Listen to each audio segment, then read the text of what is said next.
we're gonna go ahead and get back into some Killer Frequency. Last main kind of left off. We let a lot of people die, and then we also saved a lot of people. So listen, I think we let like 2 people die. Yeah. So let's go ahead and get into it. There we go.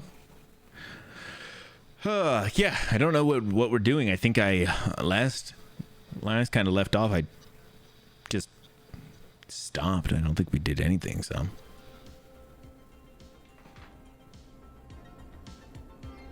I think I had this turned up pretty loud last time. Oh yeah. So Okay, Forrest, shut the music off. Forrest Nash here.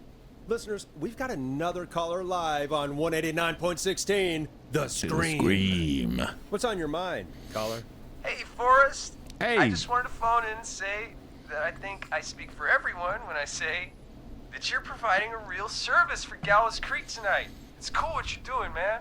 of I'm course, just doing my job, friend. I'm a cool dude. Anyway, I'm tell out me here about doing cool yourself. things. What's your name? Are you keeping safe tonight? Tell me Yeah, about man, you. I'm good, thanks. What are you wearing? I'm at my roller rink, trying to get everything ready for the Harvest Festival tomorrow. I had a guy from Starling Security here earlier installing the Starling 4000 system, so I'm a little behind. As for my name, my friends call me Roller Ricky. And I Roller now Ricky. consider you a friend, my man. My man? Oh, thanks, friend. You talk a lot. No self promos. No. I mean, he's true. Really shouldn't self promo anything, but I like Roller Ricky. He's bringing vibes here that We're I friends like. now, huh? Well, that's kind of you to say. Thanks. Yeah, man. Sounds like roller skating is more than just a job to you. So is this vocational? I wasn't always Roller Ricky. Once upon a time, believe it or not, I used to go by just Ricky. Ooh, weird. Yeah. Back then, things were pretty rough. I used to roll Things with were a bad pretty crowd. rough. Not all bad, but there was this one guy. Uh-huh. Anyway, some bad stuff went down. I harbored a lot of guilt for a long time and turned to the bottle. Oh. I didn't really talk about it or even know how to talk. It's just Ricky. how it was. I didn't know this That was going to bottle be took so the deep. best years of my life. Or so I thought. It's never too late, Roller Ricky. That's How true. did you turn things around? I joined a support group. I opened up about my problems. Yeah. Sharing that burden just took so much weight off. It's a Good long for you, story Ricky. from there, but Roller Ricky. I found roller disco. I learned how to have fun again, cutting loose and making shapes. Yeah. Now whenever I get down, I get down. Finally free from it all, man. It's important just to talk to somebody. That's the first step. Ain't that right, Max? Oh. He got the best hello, boy out Max. there. Max. Well, he certainly sounds like a good boy. Max is my emotional support dog. He's a rescue dog, but I always say he's the one that rescued me. He's the best dog a guy could ask for. Yeah. Of course, the first thing I did was teach him how to skate. He's better than me now, a real pro. Max can skate. Yeah, man. Yeah, First man. they said it couldn't be done, and then they said it shouldn't be done. But Maxie loves the rink, man. Is that another train, Maxie? Maxie loves trains, man. He's even got that special how to greet them. Wow. Wow, these two are pretty awesome, actually. I like Roller Ricky a lot, and I mean, of course, Max. Max is always, he's the bestest boy. Great pair. He's a special boy. Neighbors must love it. Great pair. It sounds like you two make a great pair. Maxie appreciates all the positivity you're throwing out, my man. Yeah. You know, I'm actually hosting free skating lessons tomorrow at the festival. I think it's a great opportunity to give back to the community. Man, all this talk of skating's got me itching for a boogie. Before I switch my radio off for the night, could I request a song for us? Something I can groove to, you know, something funky. It'll be me and Maxie's final boogie breakdown tonight. Then I think we'll take it down a level. I can do that. Thanks again for calling. You and Max, be safe now, okay? Bye, Maxie. You got it, man. Peace. Well, folks, this next one goes out to Roller Ricky and Max. Enjoy. Hope you enjoy this one as much as I do. I All really right. needed that call, you know? Nice. After everything. It was I get great. that. He talked a bit much for my taste, but It is inspiring to hear Oh, somebody get over yourself, come back Forrest. from the brink like that. Yeah, that's what I meant. You were thinking about Max on skates, weren't you? I was Well, thinking about it. Would you look at that? Another caller on the line. Another caller on the What are line. the odds? Better take it. I was thinking about Max on some skates. That shit would be funny. And a dog, you gotta have 4 skates. You can't do 2, you know? Hit the button. We have a caller. I know. I'm talking about Max on some skates. All right, listen. Don't be questioning things. All right, we can't pick it up until we make a shot here. Obviously. Shit. All right. When you're ready, shut the music off. Welcome back to 189.16, The Scream. The Scream. This is Forrest Nash. How are you tonight, caller? I'm doing okay. I made it home safe. Gary! Hey, Carrie. I just wanted to thank you for doing what you could earlier. Carrie was one of the people we saved last time. Even though we lost Jimmy. There's a lot of people in that group, but I don't know. Hey, it's okay. You were so brave earlier. yes. You're safe now. I wanted to Yes. ask you why. Why he didn't. Why am I. Why what, Carrie? Why did he spare me? After what he did, It's a great question, actually. why let me go? He saw you as a victim. He wanted the pranksters. He got bored. I don't like any of these.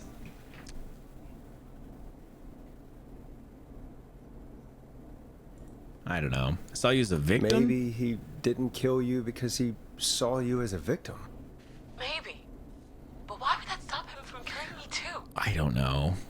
After everything he did to. These Right. stupid hazing nights have to stop. Carrie, you did so well tonight. Stay safe and rest. Help is coming to Gallows Creek. We just need to hold on. Thanks, Peggy. Hey, Forrest, Hit me. could I request a song? Of course, Carrie. What song? Any song by Blast Processor. And thank you. This next one goes out to Carrie.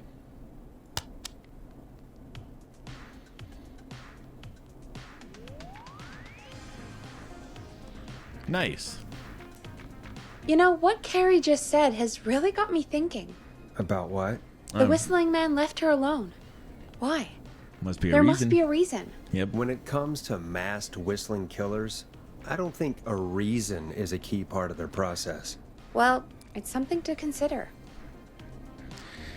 I need to take a break. If you want to stretch your legs, now's the time. Just hit the Peggy button when you want to get back on air. Nice. Let's do that. Let's go stretch the legs. Let's go explore a little bit. Right after we make a shot. Right. Oh shit, I think that went in. I think I drained it. I think I drained that bad boy for free.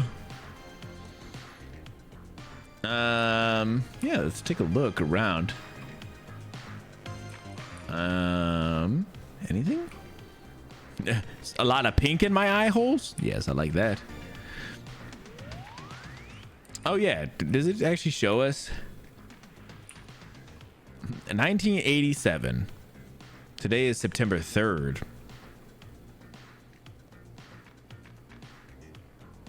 I wonder if that's real.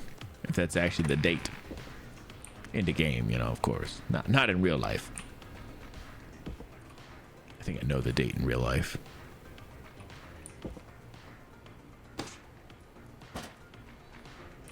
I mean, maybe not though, you know?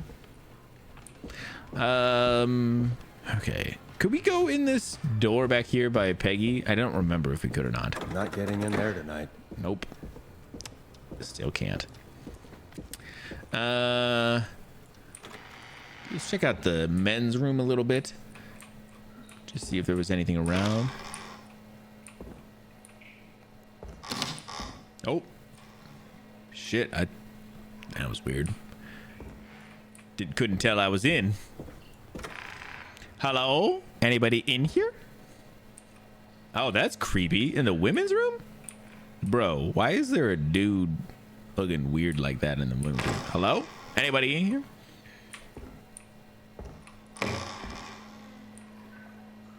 Scream.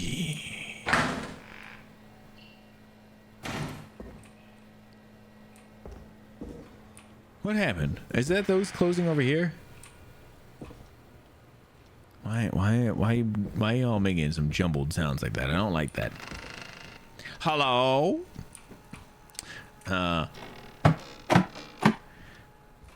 Anything? I think we've... I feel like everything's making weird sounds. More than I expected. More than I remember them saying, doing things.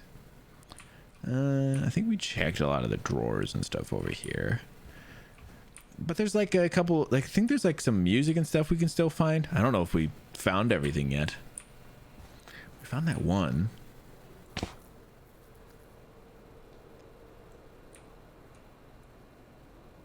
What the hell is this? Is there any reason we would want to check this out? Because I don't think there is.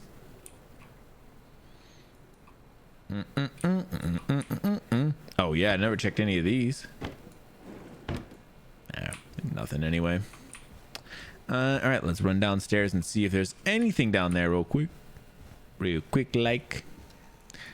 Open. Open. Oh yeah, I don't think I can still get out here yet, but oh yeah, that's a key. I keep thinking there's gonna be somebody there. Hasn't yet been. Jeez.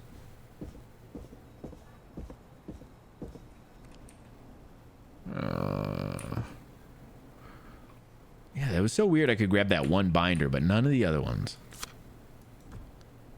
Huh. Very strange.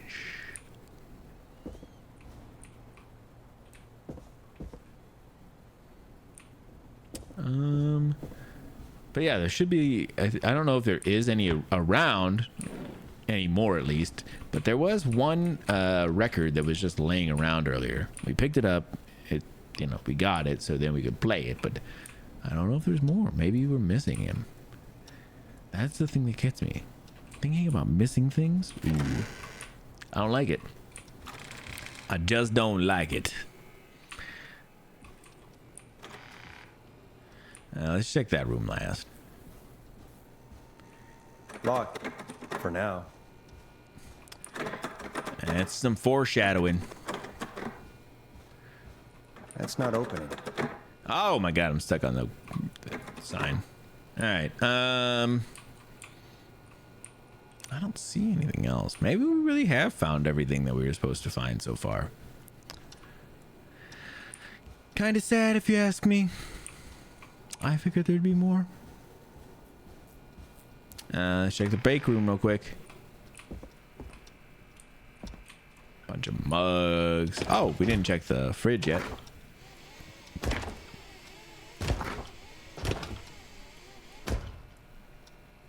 Slam that dang home.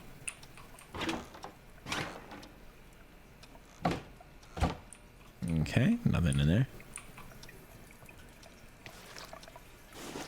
Huh.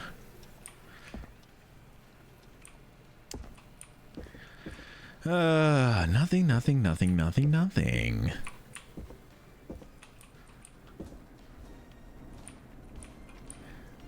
Okay, well, I guess that was my leg stretch.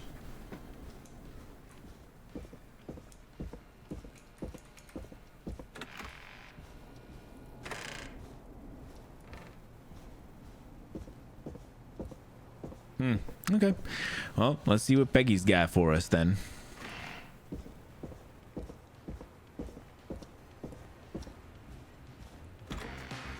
Peggy, I ain't see anything.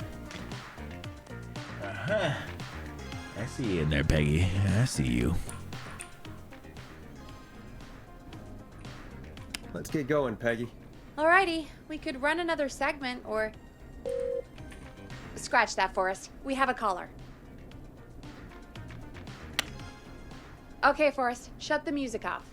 You're through to 189.16, The Scream. The Scream. What's your emergency? Hello again, Forrest. Oh, that call with the teens was awful. Those poor kids. Still, I'm glad the girl didn't get hurt. Thanks for your concern. Are you in trouble? What's on your mind? I wanted to ask you again to play my song, Forrest. You said you were gonna play it. Is this Dawn? Your name was Dawn, right? What, Peggy? Yes. Oh, well remembered. My name is Dawn, and I wanted to ask you again to play my tune, Forrest. Long Ride Home? You know, the one that Peggy said she threw outside the window? But We don't have we it. don't have that song. As you just said, Peggy threw it out the window. But, Forrest, you do have it. It's just outside the window. There's a serial killer on the loose. I can't just go outside hunting for a record. I'm really sorry, Dawn, but we just can't get it right now. But wasn't the Whistling Man just at the old murder house? That's miles from the station. It won't take you a second to grab it.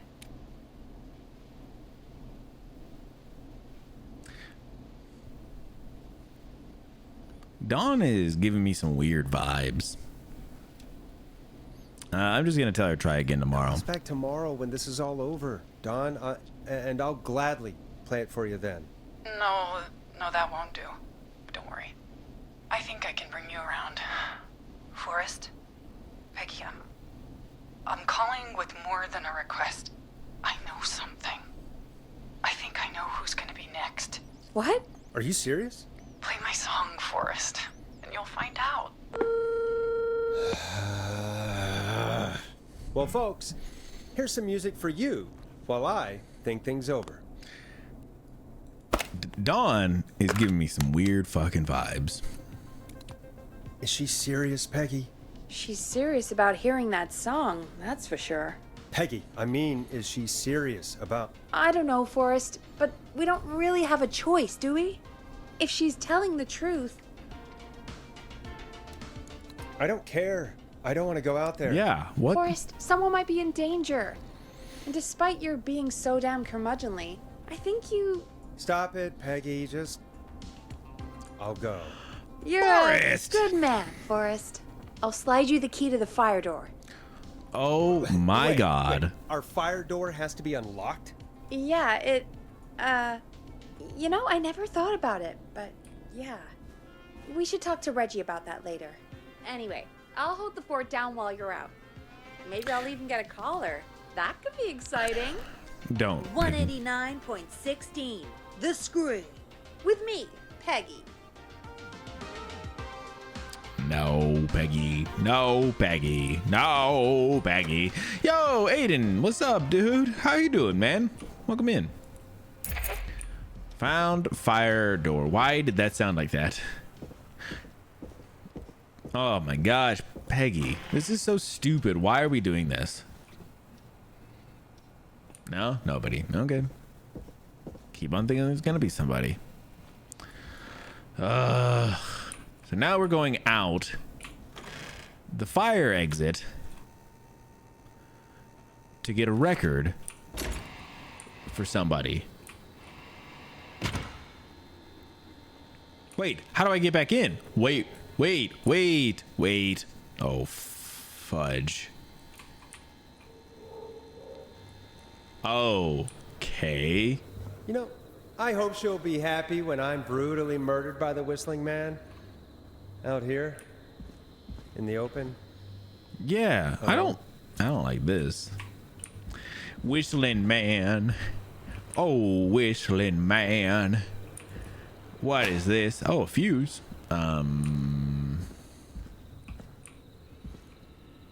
Oh, there's a couple of these. Great. This is probably something I'm gonna need to collect, huh? Let me just stack these all right here, nice and neat, like. Not in there. Okay, great, grand, wonderful. Whistling man, wow, wow, wow. Whistling dude, he's whistling. I don't even know where this freaking... Oh, here's this one. Let me go put this with the other fuses. Because why not? Why the fuck not? Hopefully that's all the fuses. And now I don't have to go find them because I know exactly where they're at. All right. Which window would she have thrown it out of? I found another fuse. This is getting stupid now. I thought that would have been it. 4 seemed like plenty. Yeah, that's true. Which window would she have thrown it out? Yeah, I'm doing great, Aiden. How are you, man? How are you doing? What are you getting into?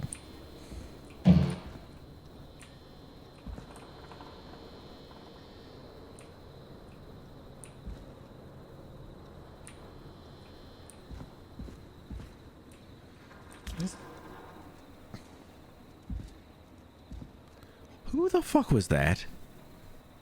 That looked like a whistly person. A person who might be do some whistling. Oh my god. That person looked very whistly.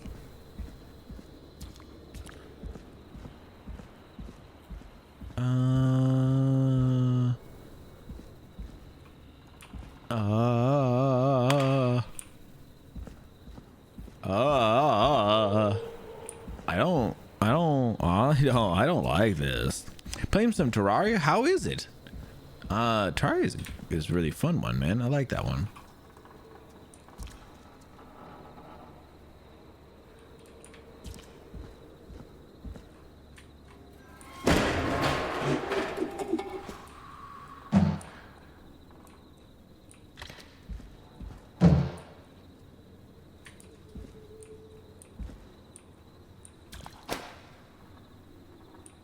Okay, doing all right. I saw the whistly person over there, so let's just...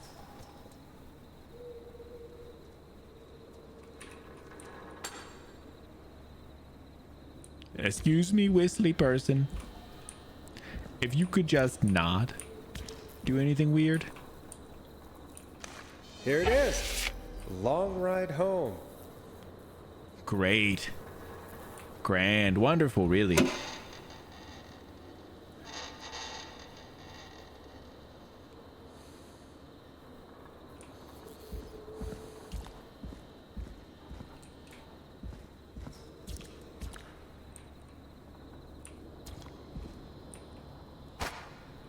I don't know what to do here. I have a lot of fuses, but they don't seem to...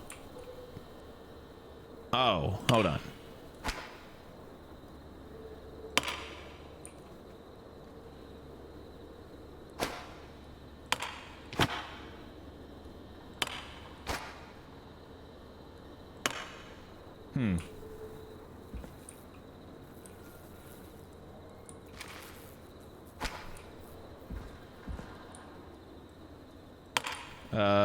How do you know which one's which? You know?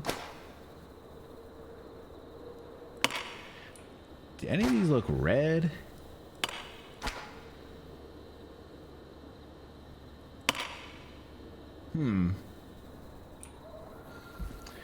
Alright, well, I saw the whistly person, and now I don't. Which is never a good thing for me. Suffering in master mode? What is master mode? Is that a Terraria thing? I didn't even know that.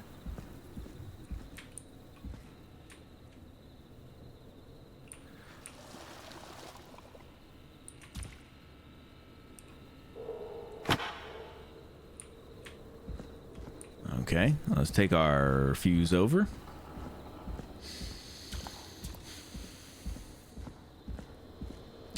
Oh my god.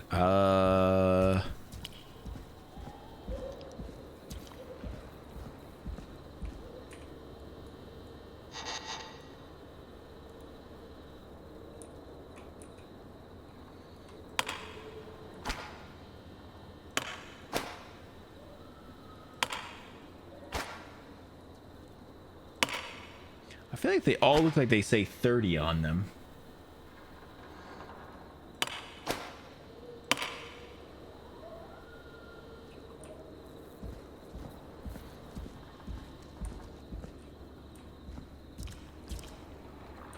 There's a lot of little sounds happening around me. A lot of little sounds. Okay, all right. Okay, all right. Let's grab this other 30, because for some reason they all look like they could be 30. Maybe one's a 20 as well. It's hard to tell. Really, really hard to tell. I don't know why we're doing this. This makes no sense to me. course. It locks behind me. And of course the key doesn't work on this side. Fantastic. Maybe there's another way back in through the basement. A door, elevator, or something. And that's broken too. Only the best for K-Fam. Let's see if I can fix this. Looks like a power issue. I should check the fuse box. Got it. No problem. Looks like I'm gonna have to hunt around for some new fuses. Nah, that's not right.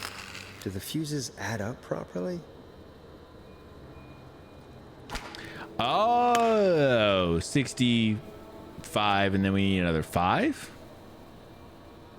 It just needs to add up to 70? Really? Oh. Nice, I didn't know that.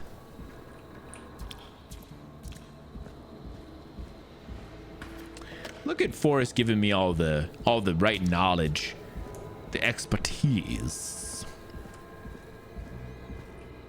Damn, I found all these fucking fuses and I needed like barely any of them. Makes me feel stupid. Makes me feel real fucking stupid.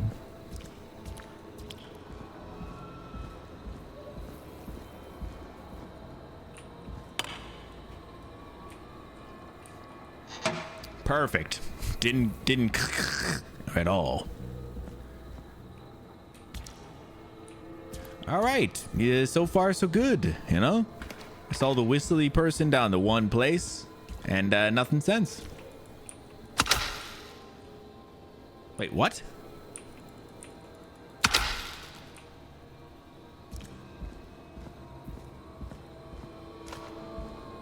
Excuse me, what? I thought it was good. It looked good. Bingo! Okay. What the hell? Why is it so loud? Also, what? I had to push it up and then back down? Who knew? Who the fuck knew that that was the thing you needed to do? I didn't. I could probably survive that fall.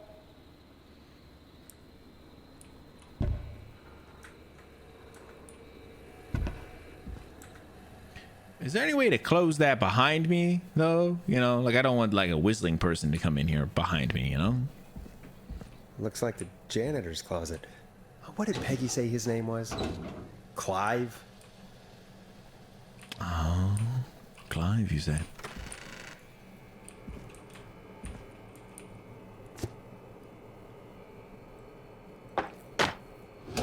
Ow, my face.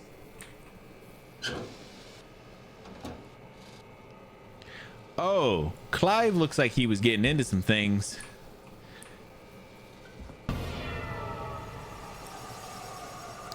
Yeah. Clive looks like he was getting into some things. What the hell? Peggy is not gonna believe this.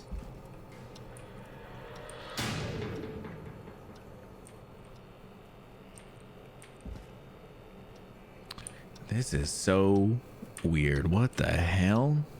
Oh, here's a key. What does this key go to? There's a key. The basement I'll just take stairs. that. Great. Might be important. It's probably not. Probably not, Forrest. Yeah, let's take a look at that in a second. That looks very main objective kind of things. All right, great. Nothing else, huh? Local legend takes to Manhattan. Okay.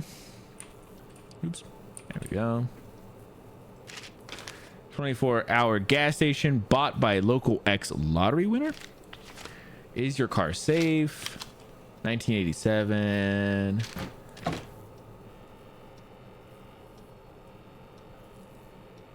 Okay. Beep beep. Look out! Tragedy. Trailer. Justice for festival victims. Crime soon to get impound. Marriage announcement.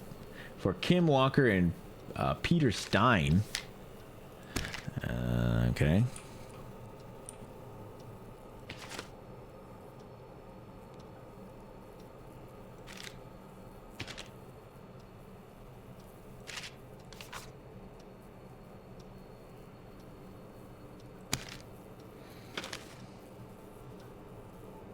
Chuck Brody.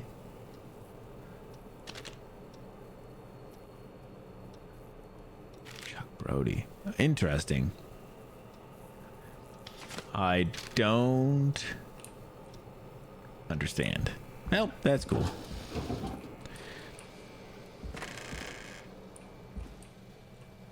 I think that's enough for me. I think I'm good. I think I'd like to get back to the station, you know? Like to get back to the radio.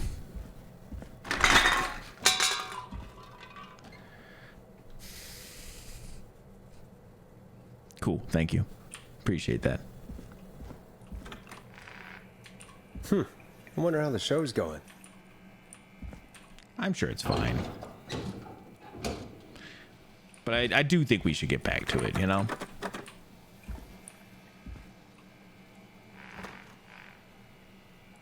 Get good and close that door behind us. That's great. It's a good idea.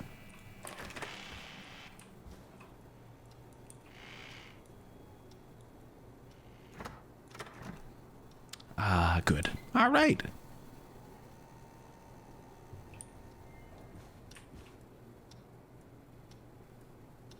Okay, I thought I heard something. We're good. We're good.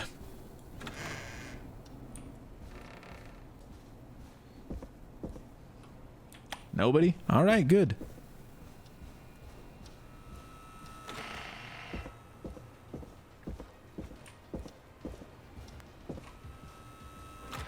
Isn't that such a good song, folks? And now for... Jesus, Forrest, you've been gone for ages. I thought something had happened. Something did happen. Clive, the janitor, might be Clive, the murderer. The murderer. I'll start from the beginning. The fire door locked behind me. Okay, nice. Oh, goodness. All right. Why did you heave that thing all the way up here? Because the basement's creepy as hell, and I don't like standing around down there. Fair. All right, let's run through this again. We have a creepy board you found in a creepy basement, made by our creepy janitor, who you think is the creepy whistling man. Yep. And on the creepy board are the names Chuck Brody, Kim Walker, Rebecca Allen, and Aunt Williams. Correct. And you think one of these people will be the whistling man's, Clive's, next target. That's right. And we've got to find them. Okay. You said there are 4 locations listed there too? The hospital, the power station, the gas station, and the trailer park. Clive must think the target is at one of those locations. Forrest, you're gonna have to figure out if any of the potential targets are at one of these locations tonight. Hit the button if you need any help. What? Can you give How's me a it little... going? Yeah, give me a little help here. It's not going well. I could use some help. Okay, let's review the basics. We need to work out who the next target is. Okay. There's 4 locations, right? And 4 people. We need to figure out if anyone is at any of the 4 locations tonight. And if they are, we can call them and warn them. There must be some connections between the notes. That makes sense. Great. Need any more help? I'm good now. Thanks, Peggy. No problem. Oh! I see. Forrest brought the whole fucking thing up here. Nice.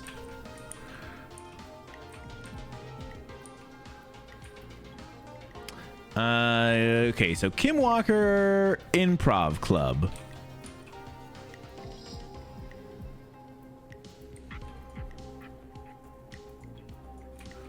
Oh man, what a lot of, there's so much information here.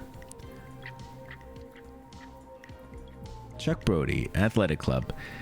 Closed early this year after tragedy struck only hours after opening. Big Wheel broke free from its support and rolled through the town. An investigation is currently underway. More on page 12. Former Gallows High football captain Chuck Brody suffered a career-ending injury as a victim of the festival disaster late last year. We are buying some lottery tickets. Hopefully he can get lucky and get back on his feet. Pun not intended. Drop tickets in the buckets below. Thank you.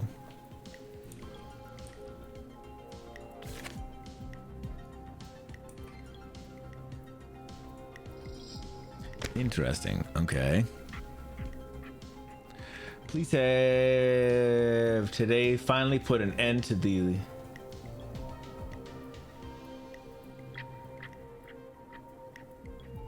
lead engineer Ant Williams. Ooh, interesting. Here's Ant Williams.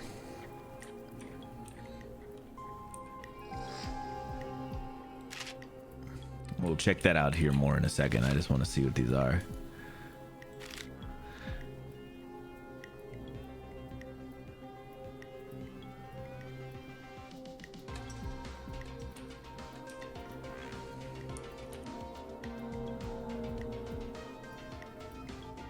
Interesting. Oh, hold on. So Kim Walker is actually Kay Stein, and that is part of this here. Let's put that there. This is here.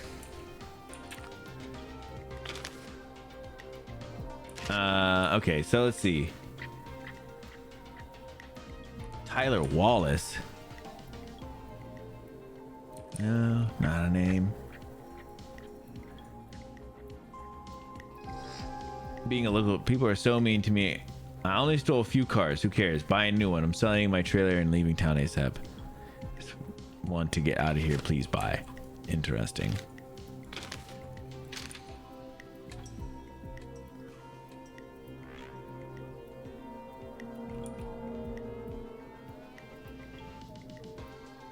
Lead engineer responsible for the Gallows Creek Harvest Festival disaster.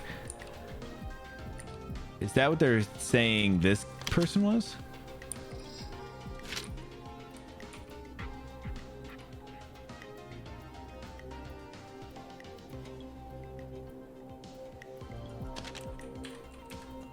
Yep. So this is the same as this. Sheriff Matthews warned citizens to look out for suspicious behavior after multiple car thefts. Okay, so car thefts. Interesting. 14 years ago, the new owner claims it will keep me busy on an evening. He has asked to remain anonymous. Interesting. That's a very interesting one.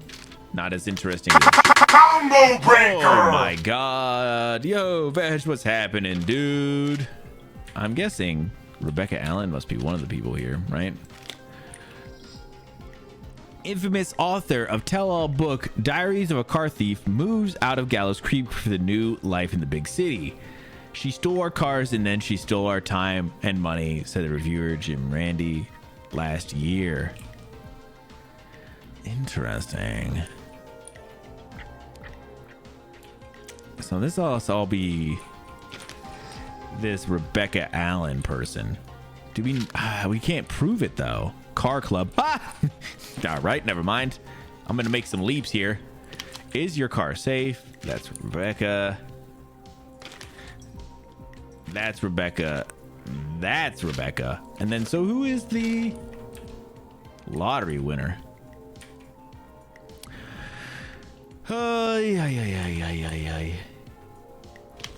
Okay, so let's look at this one again.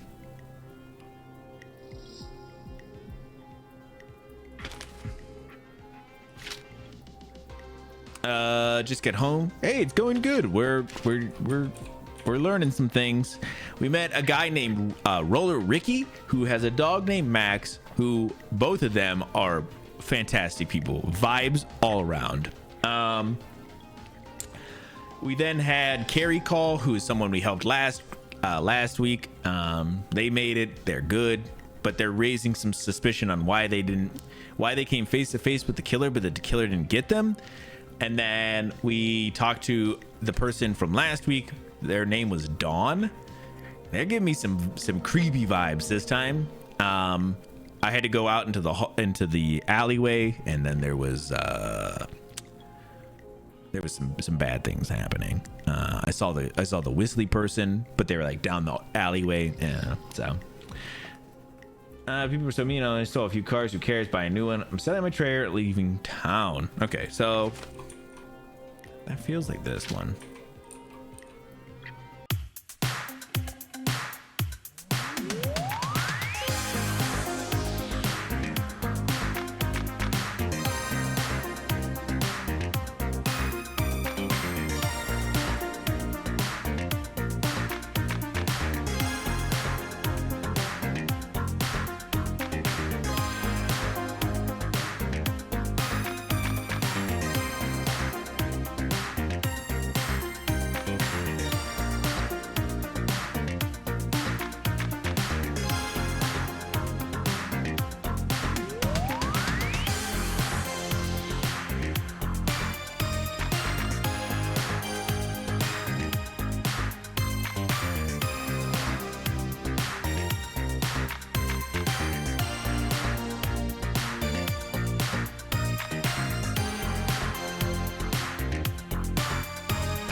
Let's ask Peggy. Let me ask Peggy for a little more help. How's it going?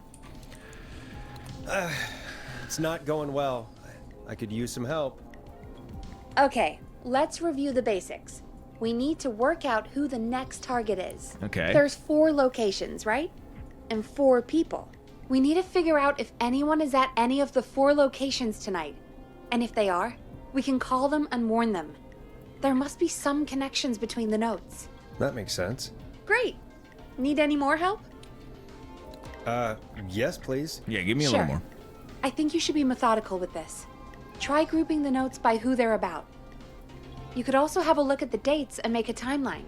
Maybe that will help rule out potential targets first. Got it. Thanks, Peggy. No problem. Cool.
Man, I don't know. I think I'm just gonna guess. I feel like I don't know. Health and safety convention seems weird. I don't know. I'm just gonna guess the hospital. That sucks. How's it going? I'm ready, Peggy. Are you sure? We've only got one shot at this. I'm sure. Let's do this. Okay, name first. Who do you think the target is? Aunt Williams. And where will I find them? The hospital. Okay, I'm dialing. One moment. I don't know. I can't spend all day on this. It's ridiculous.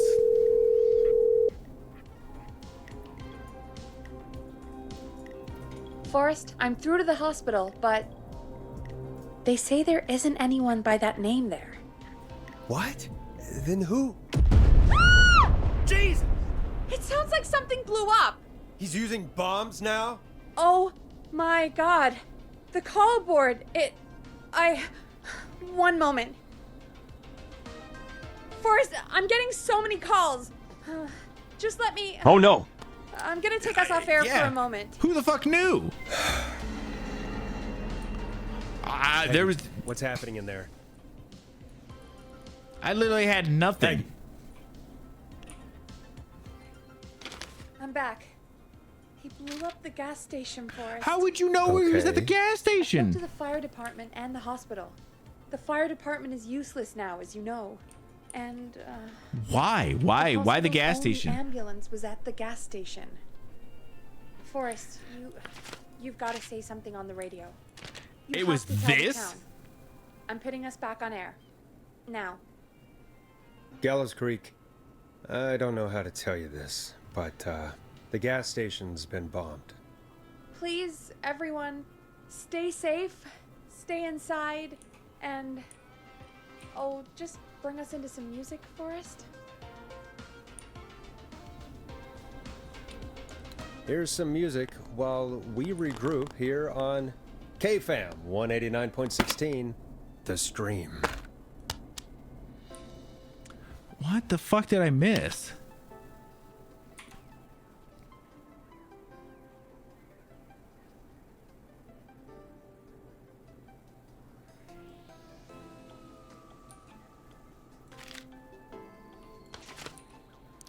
I feel like I There's don't... gotta be more in the basement to show us who Clive is targeting. And if that's the case, we can get ahead of him. Stop the killings before they can happen. Forrest, we need to go back down. By we, you mean me, right? Yep. Like I said, I need to handle all these calls. Maybe start with that creepy mannequin room you mentioned before. I still have a lot of questions about those, by the way. Me too.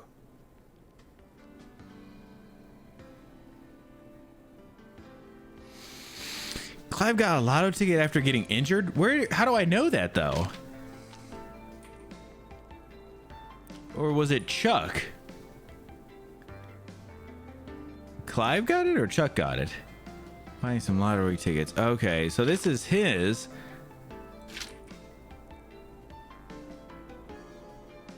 So it was Chuck at the... It was Chuck at the gas station?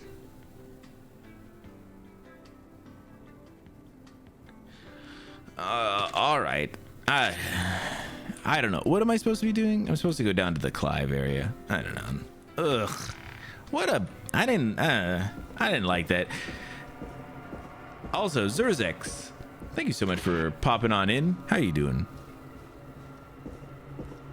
Man, I was trying to fucking find anything to figure out what the hell was going on there, and none of that made sense to me.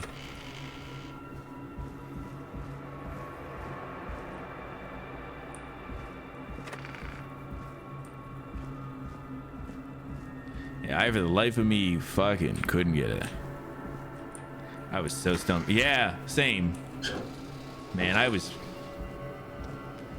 struggling. A key? Was this always here? I must have missed it when I brought everything upstairs. Yeah, phew. That was tough. I thought I was missing something down here still. That there was something I needed to come down and get. Man, that was tough. I wouldn't not got that one.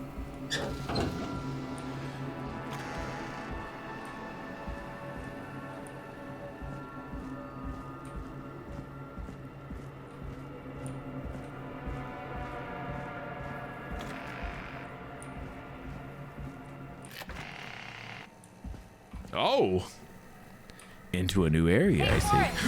Peggy, give me Jesus, some warning before yelling down the intercom? God. Buzz the intercom when you find something and want to discuss it. I don't think I will. What have you found, Forrest? I think I need to keep looking. All right then. Buzz the intercom when you find something and want to discuss it. Yeah, sure, Peggy. Whatever, Peggy. Hey! Peggy, I've found a tape and a map down here. A map of what? Looks like it might be to somewhere in this storage area. Oh. Well, maybe the tape will give us more information. Give it a play.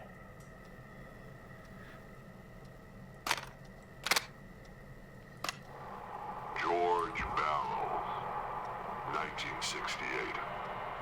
That's when this all began for me. Okay. Follow the maps, find the tapes. I'll be waiting. Wait, George Barrow? We all heard that he drowned after a night out drinking. Was it actually Clive? Has Clive really been the whistling man for that long? He says I need to follow the maps and find the tapes. I guess that's what this map is about. I think we need to see what else is hidden down here. Be careful for it. Yeah, I will. Buzz the intercom when you found something. Man, I've let a lot of people die in this playthrough, and that's you know, that's something I can be proud of.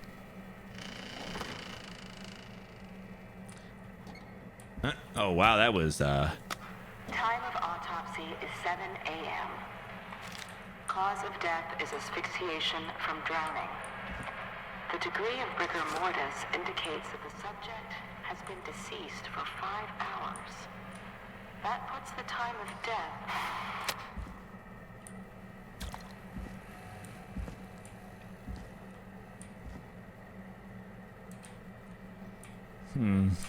Okay, time of death at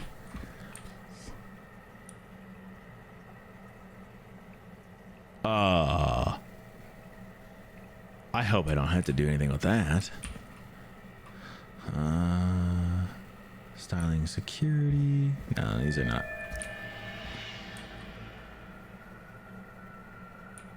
Interesting sounds. Ah, here we are.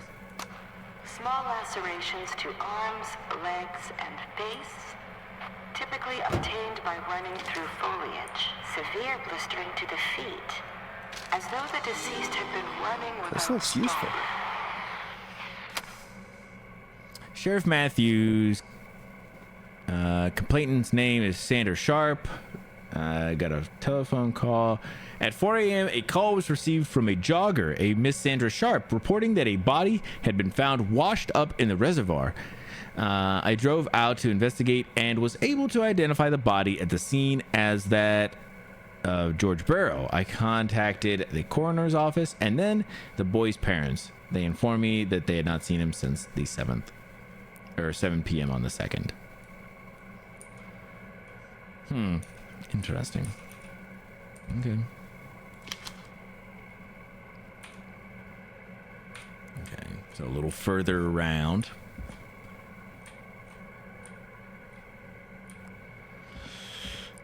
More dates, I don't like it. Hopefully we won't have to deal with them. Hopefully that was a one-time thing, and I don't ever want to do it again.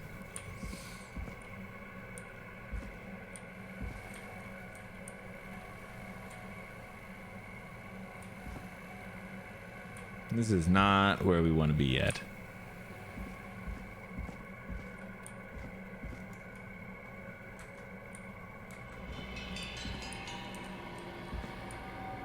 Hang on, game. Hang on, game. We're not here yet. We're not here. I mean, we are, but we're not. We've stumbled here a little earlier than we were supposed to.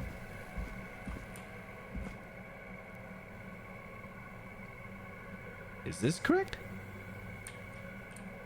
Yes, here we go. Here we go. Preliminary toxicology results shows no signs of inebriation. Nope. A high amount of cortisol was found, indicating elevated levels of stress in the immediate moments before death. That makes sense.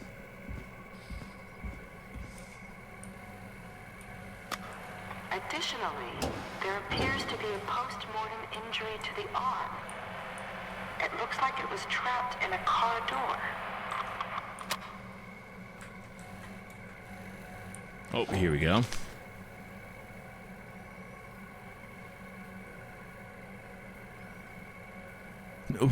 What's this game like so far? It's pretty interesting. Let me grab this last, I think it's the last thing real quick. The last tape, and then we'll I'll talk to you about it in a second. Is this not the right area? Am I going too far ahead? Yeah, I keep going too far ahead.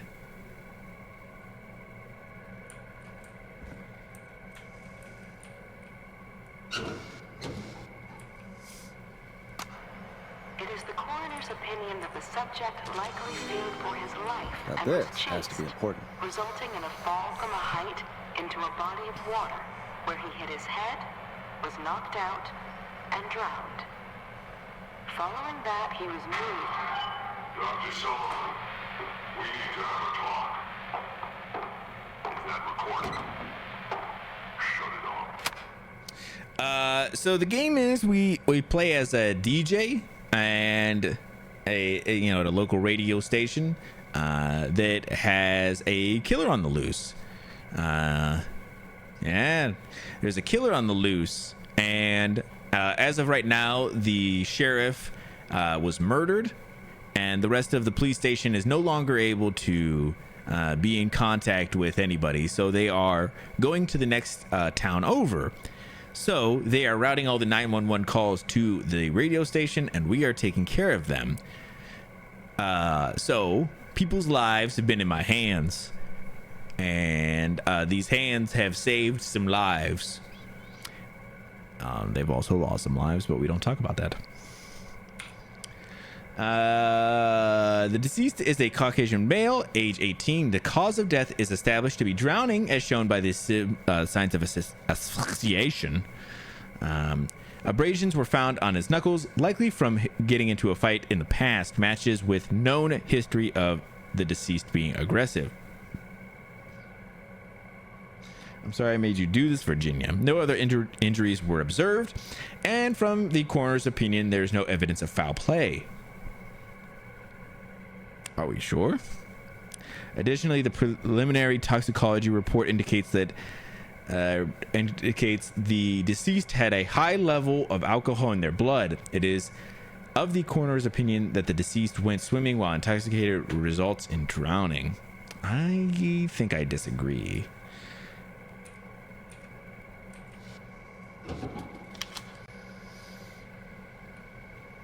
Yeah. Whoa, Vash. We don't talk about that, man. What are you doing, man? Stop it. If you're listening to this, then I'm probably dead. What the? I'm a man who likes to stay informed. I've got subscriptions to newspapers all over the country. A few weeks ago, I noticed headlines cropping up in those papers, one after the other. Each headline about a murder. Each murder, the death of someone I knew almost 20 years ago. And each one drawing closer to Gallows Creek. Drawing closer to the anniversary. None of us are innocent. But I don't think we deserve killing. All I hope now is that I can save some folk from the worst. And I can, I don't know, do something to make up for what I did back then, I guess. Huh. I didn't kill anyone, mind you. But that's past mattering. Now, there's more I could say. That I should say. But my employer made it clear that my family would pay a high price if I ever spoke out. So, hopefully I've said enough for you, listener, whoever the hell you are, to start putting the truth together. Interesting. What the hell? Peggy is not gonna believe this. Hella subbed up. What do you mean subbed up? So, okay, so this is my theory so far. So it looks like Clive is trying to repent a little bit for it. It looked like those coroner reports were saying that they were newspapers all over the country. Oh yeah, sorry, that was so. It looks like the coroner was resulting George Barrow as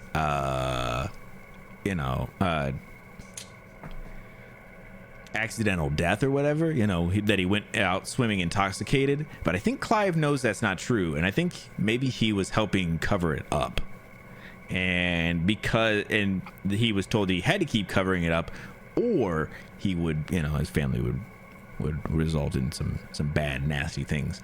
Also, this thing I just found is pretty interesting. So it has George Barrow as Henry in this play, and a person named Maisie Cartwright as Dawn. And Dawn has been calling this radio station, and she has been hella sus. And then also Marie Campbell as Anne. That one doesn't ring a bell as much for me. Interesting.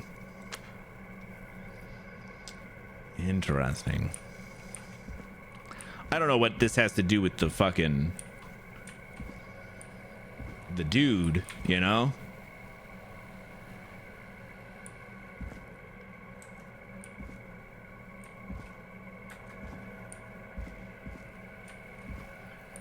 I don't know if this has to do with the Whistling Man. That's what I was thinking.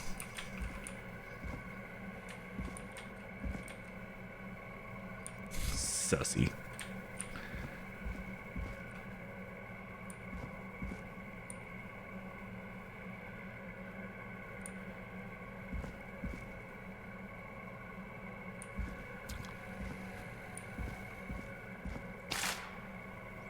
Oh shit. I may actually need this, huh? Maybe not. I don't know. Oh shit. Let's take, what is this?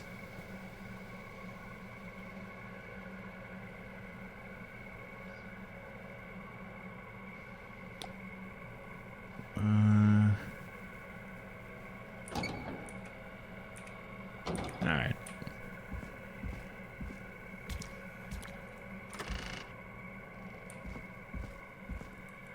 What have you found, Forrest? Let's see. It's an autopsy tape.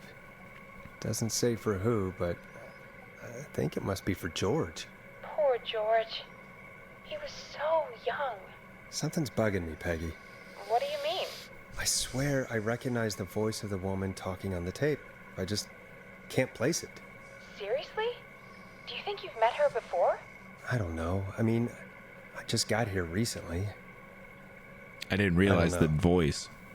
Found another tape. It talks more about how George died. What did it say? It sounds like he was running for his life. Sprinting through trees and bushes, getting cut up all over. What would drive someone to do that? I'm not sure yet. There's also a tape about a toxicology report. There were no signs of drinking or that he was on anything. What? But everyone said he went swimming drunk and drowned. It was in the newspaper and everything. I found a written autopsy report. What does it say? According to that, it's just like you said at the start. George drowned after getting drunk. Said he liked to fight, too. But that contradicts the tape. I know. Yes, and it I think does. I know why. There's a note with the report that says, "I'm sorry I made you do this, Virginia." If it was on the autopsy report, then Virginia must be our coroner. Yeah, okay. Wait, the caller from earlier, when we had to call the takeout restaurants. Oh. Was her name Virginia? Shit. We need to call her back once we finish down here. It looks like she might know something about what's going on. I found a tape that introduces a new detail to the story. Post-mortem injury. Interesting. Apparently, his arm got caught in a car door. A car door? Yeah, after he died. How do you suppose they can tell? How can they tell? I'm a radio producer, not a coroner. The written report I found doesn't mention it at all. how did his arm get trapped in a car door after he died? Unless he got it when the police collected his body, I guess someone else must have moved him after he was dead to where he was eventually found. But the report, what is going on here? I found a police report. Mentions a friend from earlier, Sandra Sharp. Yeah. The jazz runner. The jazz runner? That's right. She found George's body washed up at the reservoir. The Yep. reservoir? Yeah? What's strange about that? George got cuts from running through foliage, right? But there's no forest around there. Also, how did it wash up at the reservoir? What do you mean? Reservoirs don't have tides. But that's what the police report said. It's not possible, though. I did a school project on reservoirs and got an A. But, yeah, not important right now. Come on, Peggy. The important thing is that it doesn't make sense. What are you suggesting? Peggy, you know about reservoirs, but not That the about body screening was originally calls. found somewhere other than what the report suggests. That the sheriff tried to cover it up, but accidentally let something slip? Something like that. I think. Well, Sheriff Matthews wrote the report. If he hadn't been eviscerated, we could have asked him. True. But Sandra is still alive? Once we're done down here, we should give her a call. In another tape, the coroner comes Holy to the shit. same conclusion as I did. George was running from something. Maybe an animal? An Maybe, aminal. But then there's this next bit, where the coroner thinks he was moved post-death. So she agrees with us. At the end of the tape, someone burst in and demanded Virginia stop recording. I think it was Clive. Yeah, it sounded like Starting live. to make sense now. This is a conspiracy to cover up what happened to George. I think I found Clive's last recording. I think Clive might be gone. Gone? I found a confession. Not for any killings, but for playing a part in covering up George's death. He left this behind in case he died. He hoped someone would find it. Do you think the Whistling Man already got him? Possibly. We've had a lot of callers tonight, but maybe not every victim made it to the phone, you know? Damn. We don't know how many there really are. Christ, Forrest, that's dark. I know, Yeah. but Clive said he had read about other murders in other towns, and that the murders were all folks who knew about the incident. And the killings were getting closer to Gallows Creek. He said he wanted to do something good for once. The board Damn. in his office. There's a He lot wasn't of tracking people down to kill them. He was tracking them down to save them. a lot of Ugh, information. why didn't Sorry, he just guys. come out with all of this? He said his employer threatened his family if Yeah. he spoke out about any of it. His employer? The one who orchestrated the cover-up? Oh, Clive. I'm sorry for thinking you'd killed all those people. Do you think you found everything? I think so. Forrest, what's going on here? Someone wanted that boy's death to seem like an accident. And they hired Clive to make it look that way. Come back upstairs when you're ready. We need to figure out our next step.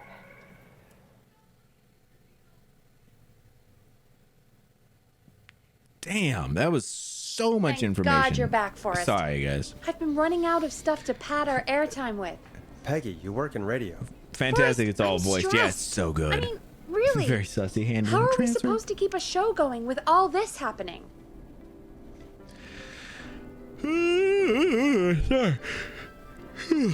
She did get an A in reservoirs, which is helping us a little bit, though. I mean, I wouldn't brag about it either, but it's helping. Right now, it's helping at least. Yeah, this has been, oh my gosh, just a dump of information. Crazy stuff. So, very cool. This is our job, Peggy. We gotta do it. You're right. So, what's the plan now? I think we should call Virginia back.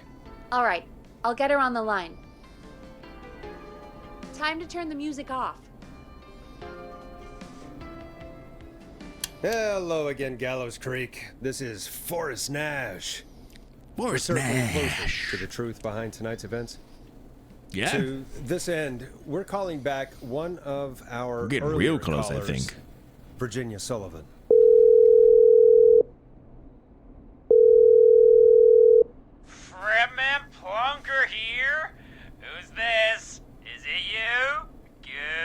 It's not Goose, bro. It's still not Goose.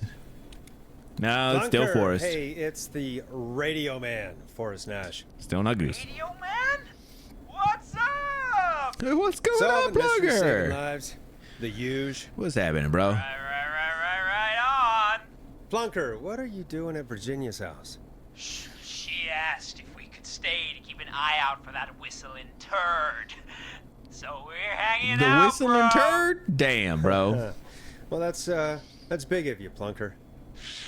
No, it's nothing. Can I speak to Virginia? Sure thing, Radio Man. I'll just go get her. Who is this? Hey, Virginia, it's Forrest. I'm glad you're still okay. Oh, Forrest. Sorry, I'm still jumpy. Yeah, I'd be jumpy too. I can't blame you. I'd be jumpy too. I'm so sorry this happened to you, Virginia. I thought I was. I thought... Easy. We're not calling to talk about earlier.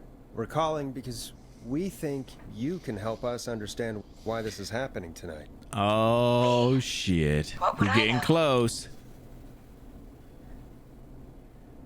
Oh, we getting close. Does the name Clive mean anything to you? Clive? No. I don't know that name.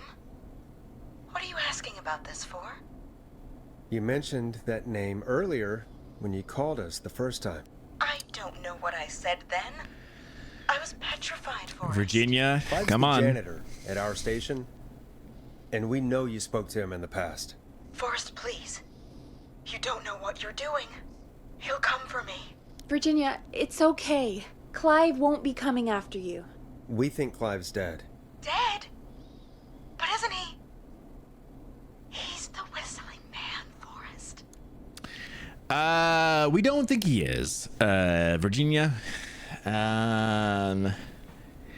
We hate to say it. We think that's probably not true. We thought so too, but You don't understand. All those years ago, he... He It's what? okay, Virginia. He's gone.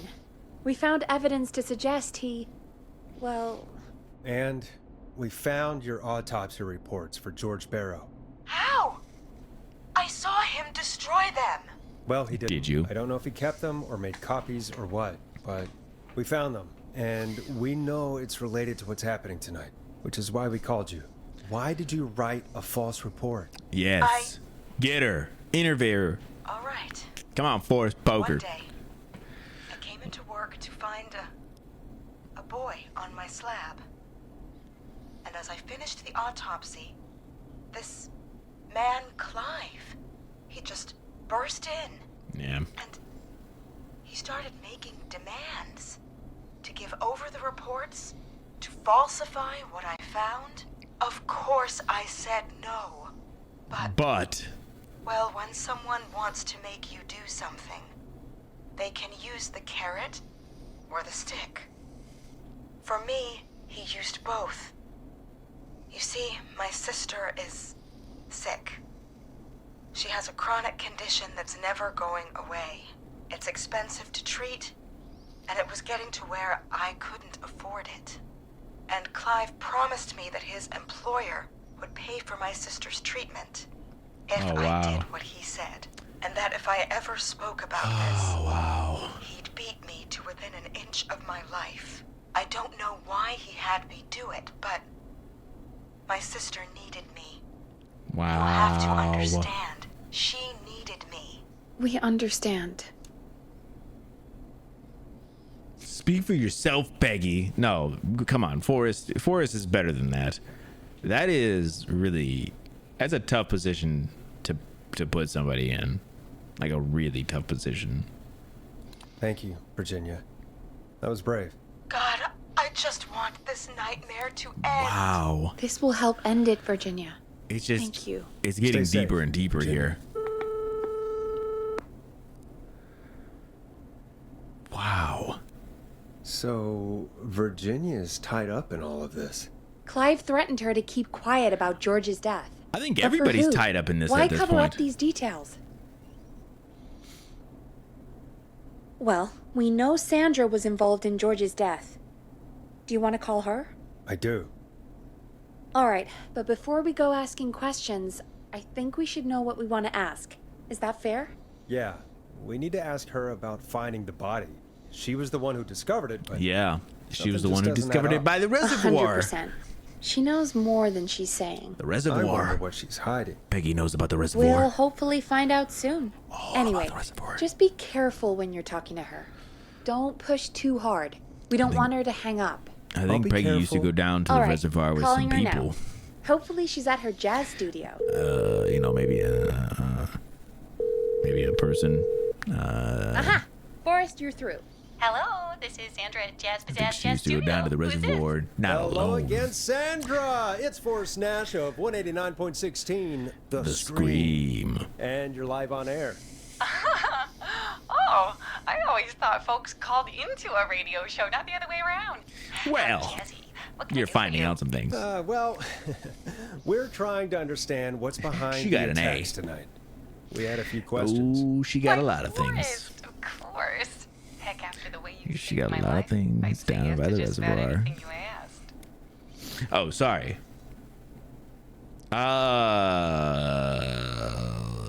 Shit. Why were you targeted?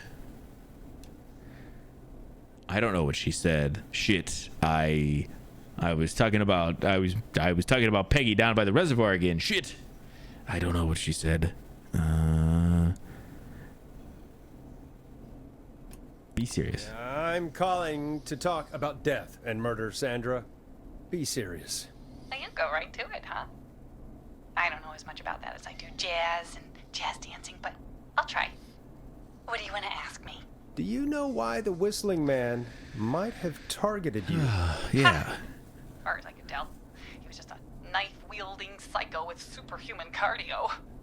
He'd have chased after anybody.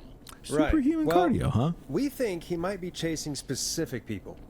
People who know about the death of a boy named George. Oh, I don't know anything about that. Sorry. Let's kind of go easy, just with the body. Are you keeping secrets? And don't play games. I feel like it's too much, guys. I feel like you found the body. Sandra, Easy. we know you found George's body. We have the police report. I don't know what you mean. It's okay. It's okay, Sandra. We know. You do? You know about?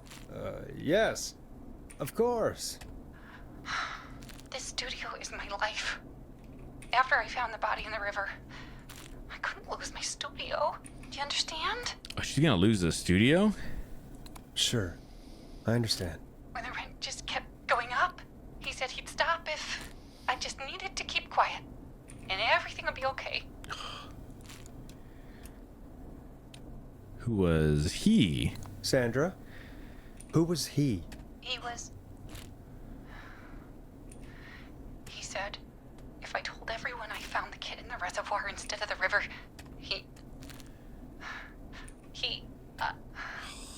I'm sorry. I can't do this. And she's gone. I don't think that could Sandra. have gone any better. You truly did great, Forrest. Well, folks, if anyone out there has any thoughts on what's going on tonight, please call in. That's good timing. We've got a call waiting just this second. I wonder who it is. Welcome to 189.16, The Scream. The With me, your Scream. host, Forrest Nash. Hi, Boris. I know this is really out of the blue with everything happening tonight.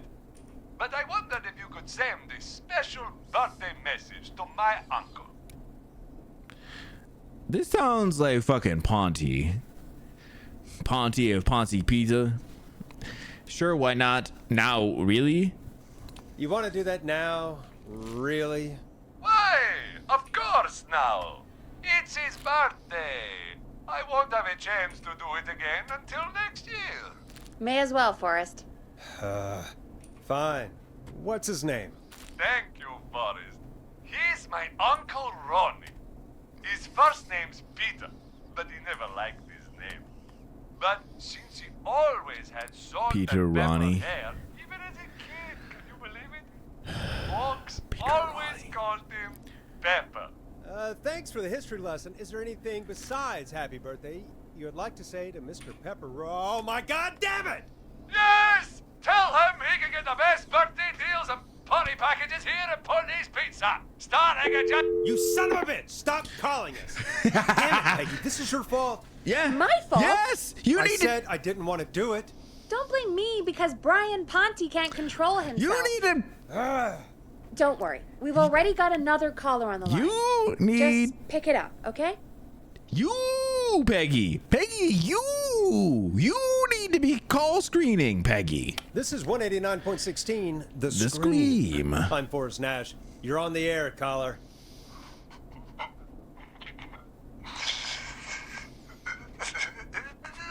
Caller. Excuse me, who is this? Excuse me?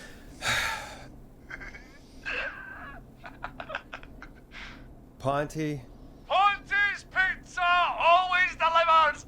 Come rain or sleet or whistling man, we'll be there.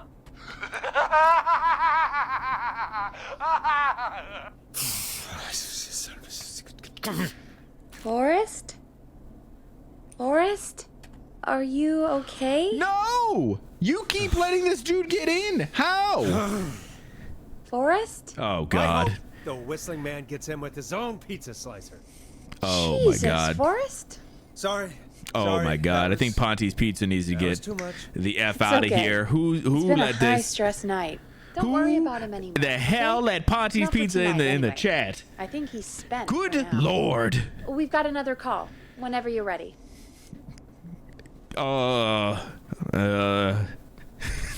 Crack and deal with our 2-for-1 pizza.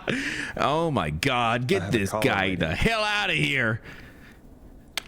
Folks, don't spend your money at Ponte's Pizza. I agree, Forrest. Don't. You hear that, All I'm going Ponte? to say about that.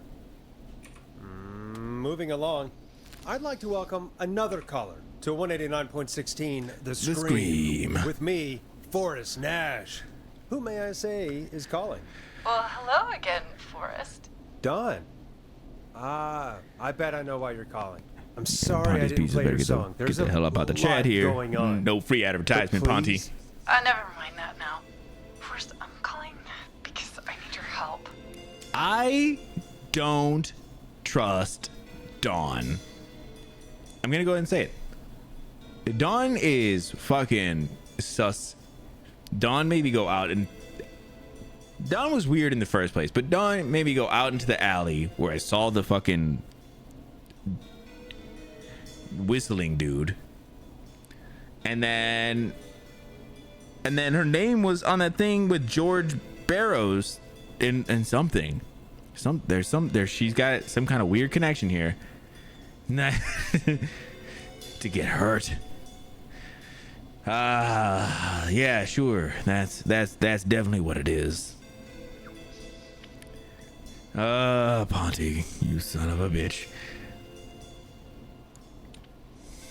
please, Don, if you know something, if you know who the next target is, Oh, it's too late for that now. I'll be the judge of that. Oh, fine. Chuck Brody was the next target, but that ship sailed.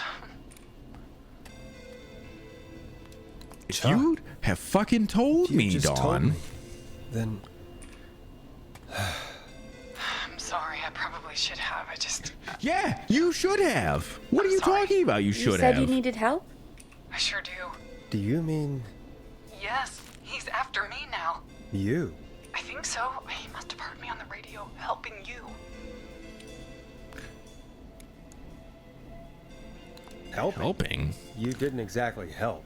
Maybe I've been helping more than you know. I was out following a lead, trying to work out who would be next, after Chuck. And what happened? And I started to feel like I was being followed. I came back to my apartment building, but this newfangled security system has me locked out. I need you to help me get inside.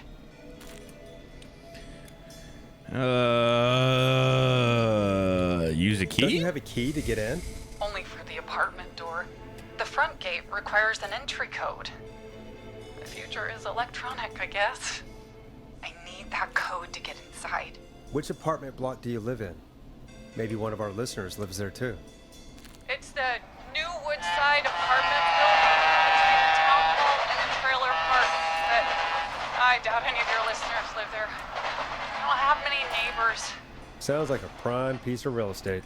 The sound really carries at night. Shit.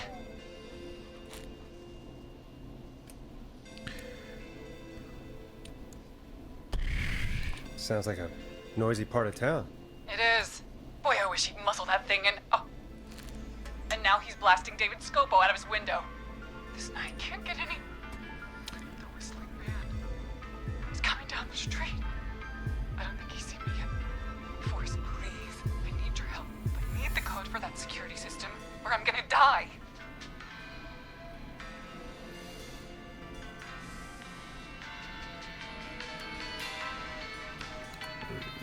What's your neighbor's name?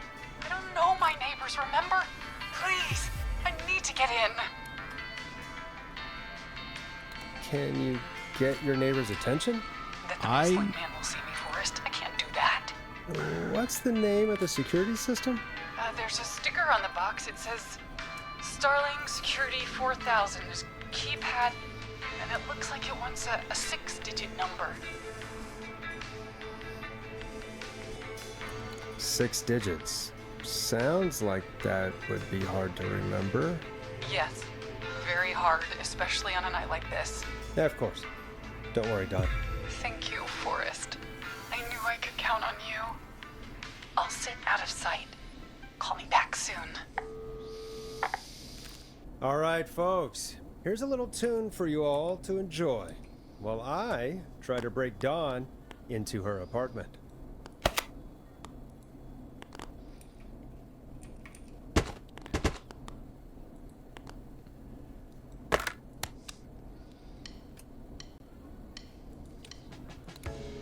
You were pretty quiet there, Peggy.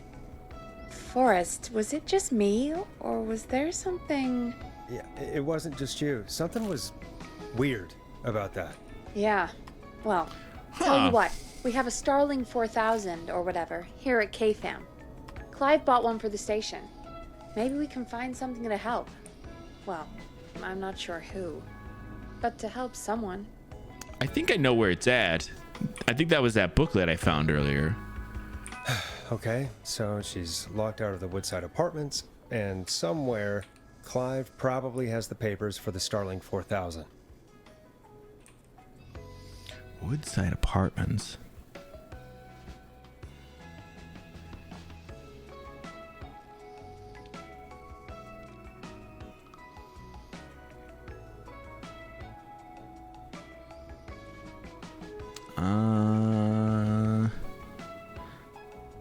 I was just trying to see if I saw him on here.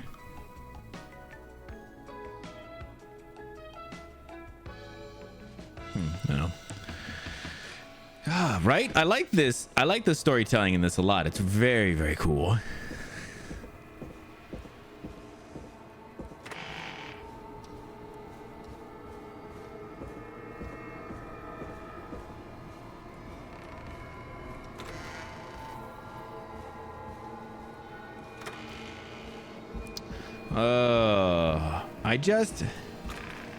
Sorry, I want to go back this way real quick. I wanted to I wanted to get a picture of this this area back here. I meant to when we were here earlier, but I forgot.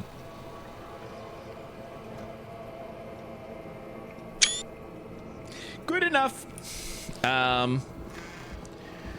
So, oh man, that is so interesting.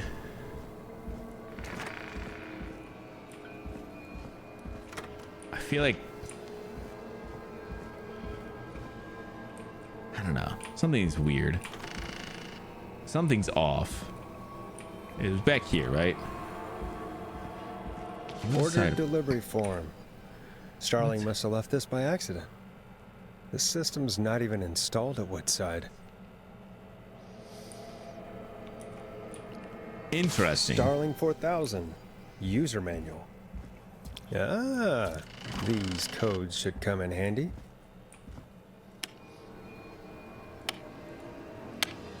Interesting.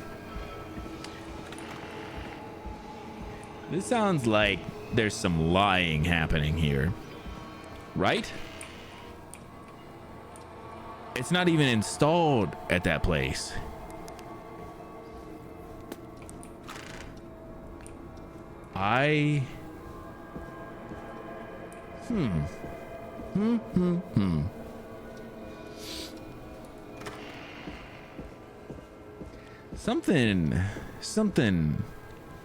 Something's afoot here, guys. Oh yeah, so I wanted to tell you guys. So I have a theory. I have a theory here, and this is kind of where I'm working here. I was gonna say I think Dawn might be the killer, but I don't know. I shouldn't go that hard. But it does seem she seems really suspect. I think she's kind of in on this. So she went up to this place and there was a dog barking. The only time they've mentioned a dog any other time so far is with Roller Ricky. I think she's at Roller Ricky's place. And I think she's trying to get in even though she's not supposed to. So I'm thinking if we can, we should try and give her the wrong codes here. And if she dies, oops. That is kind of what I'm working with right now. Yeah, there's too many things that are kind of lining up here, I think. So let's take a look at these codes real quick.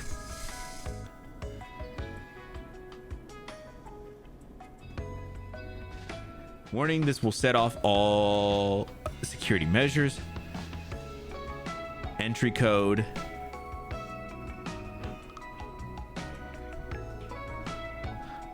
Okay, cool. So, let's see. Welcome back, Forrest. Find anything? The Starling 4000 security manual. It's got a bunch of codes. Good. And did you find anything else? I saw a list of everyone else who bought the Starling 4000. Know who was on there?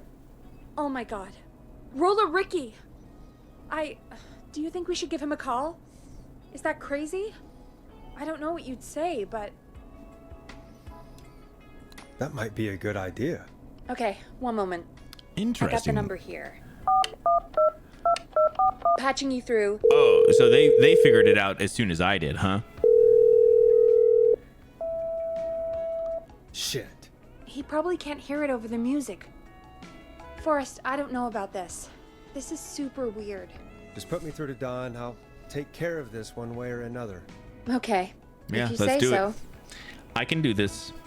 When you're ready, shut the music off. Line 1, whenever you're ready.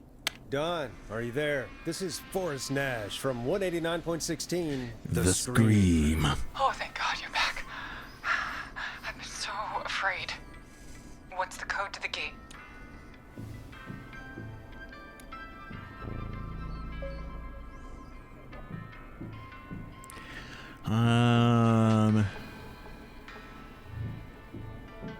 I think we should give her the alarm test activation code. The code is 191519. Thank you, Forrest.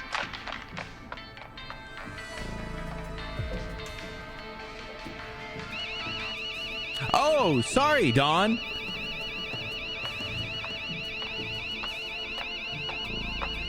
Son of a bitch. Ah!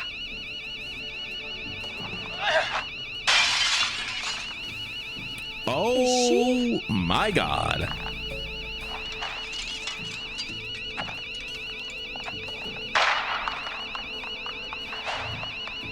Yeah, stay out! Nobody disrespects the sanctity of the ring! Yeah! Don't ever come back here again! Yeah, Ricky! I'm calling the cops! Thank God. Hello? Is someone there? Ricky! Get back inside and turn on the radio. Whoever that was, she was trying to break into the ring. She? Forrest, man, you got no idea. That was him! That was the whistling man! The alarm gave me just enough time to get It's my rifle. Dawn. I don't like hurting folk, but I can't let anything happen to Maxie. He's my Yes! best friend, you know? Maxie. Listen, man, I'm heading back inside. Gonna barricade that window. My man, Thank you. You and Peggy can skate for free. Yes. Whenever you want, forever. Yeah. That's a done deal. Thanks, Ricky. I can Can't feel it wait. deep Got it. down. Talk to you soon. Okay, Gallows Creek. Here's some music Yes. while we process what just happened. Man, that makes me so happy. So the whistling man is a Is a woman? whistling woman. Yeah, Dawn was freaking me out this whole time. They've just confirmed exactly what I was thinking. She broke in, and Ricky said it was him. Yes. Suspicions. I had my suspicions. Yeah, sure, Forrest. You just Yes. never mentioned it. She called up. You spoke to her multiple times.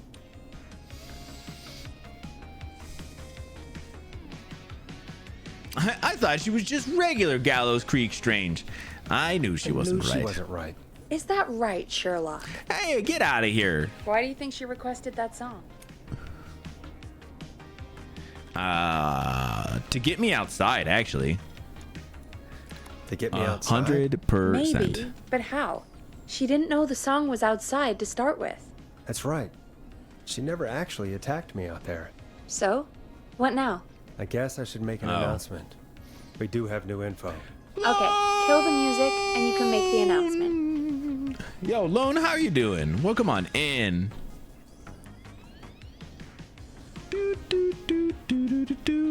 Okay, you're live in 3, 2. Hey folks, this is Forrest Nash here. I hope you're all safely locked inside. For those of Safely you locked listening to that last call, you might inside. be wondering what to make of it all. We Here's our know take. exactly what it is. We now believe the killer is actually a woman. One who might manipulate you into letting her in before she attacks you. Correct. Oh, I'm doing fantastic. We're figuring out the murder mystery over here, and your boy's doing okay. Not great. A lot of people have died. We're neighbors. Look out for each other and stay safe. I'm sad to say, but it's time to trust no one. We're neighbors. Look out for each other and stay Stay safe. safe. The killer was calling themselves Dawn. Dawn. It's definitely This a fake could be name. A fake name. It's If that other thing. anyone needs help or you have info on the killer, please call in. You folks have my new number, right? It's 911. Ah, Forrest, you Hopefully, our next caller funny can mother help effer. shed some light on our killer. Hey, we had a call come in. Okay, folks, time to take a call. This is Forrest Nash, and you're listening. Please help me. My name is Casey Moore. I'm a 25 Casey Nancy Moore. Drive. My best friend's been stabbed. He's bleeding everywhere. I don't know what to do. Please help me. Is he still breathing? Is he still breathing? Yeah, but he's bleeding out fast. I really need help. Please. Take a breath. We've been out at the reservoir. The We were heading reservoir? back to his place Peggy! When we heard this whistling all of a sudden. Peggy! Just started freaking out. He screamed at me, told me to hide. I'd never seen him like that, and I just panicked and ran and hid in a bush. Hid in the bush. No. Forrest. Then what happened? He went up the road and talked to someone. I couldn't really hear or see anything. It sounded like he might have known the person, and they just stabbed him. Oh my God. Was it a Casey, woman? Was he talking to a woman? I don't know. They had a mask and wore all black. That's all I know. Please, we need help here. Oh shit. I'll get you help, but I need to know. Where did the masked person go? They left. They left him to bleed out. I waited until they were gone, then dragged him into the garage and called 911. Wait. Why didn't she make sure he was dead? I don't know. I think I heard them say something like, "It's not so funny now, is it?" Before they left, but Huh. please, he needs to get to the hospital. I can't drive, so we need an ambulance. Forrest, the ambulance was destroyed in the explosion at the gas station. You should get all the info you can. Can you tell us where your friend was stabbed? Yeah. They stabbed him in the stomach, and then stabbed him again in his leg when he was on the ground, and it's... Oh, the knife is still there in his leg! What's your friend's name, Casey? It's Jason Parker. We'll be right back. Peggy, patch us through to the hospital. On it. Phoning St. Gabriel's now. Switch to line 2. Hello, St. Gabriel's Hospital. How can I help you?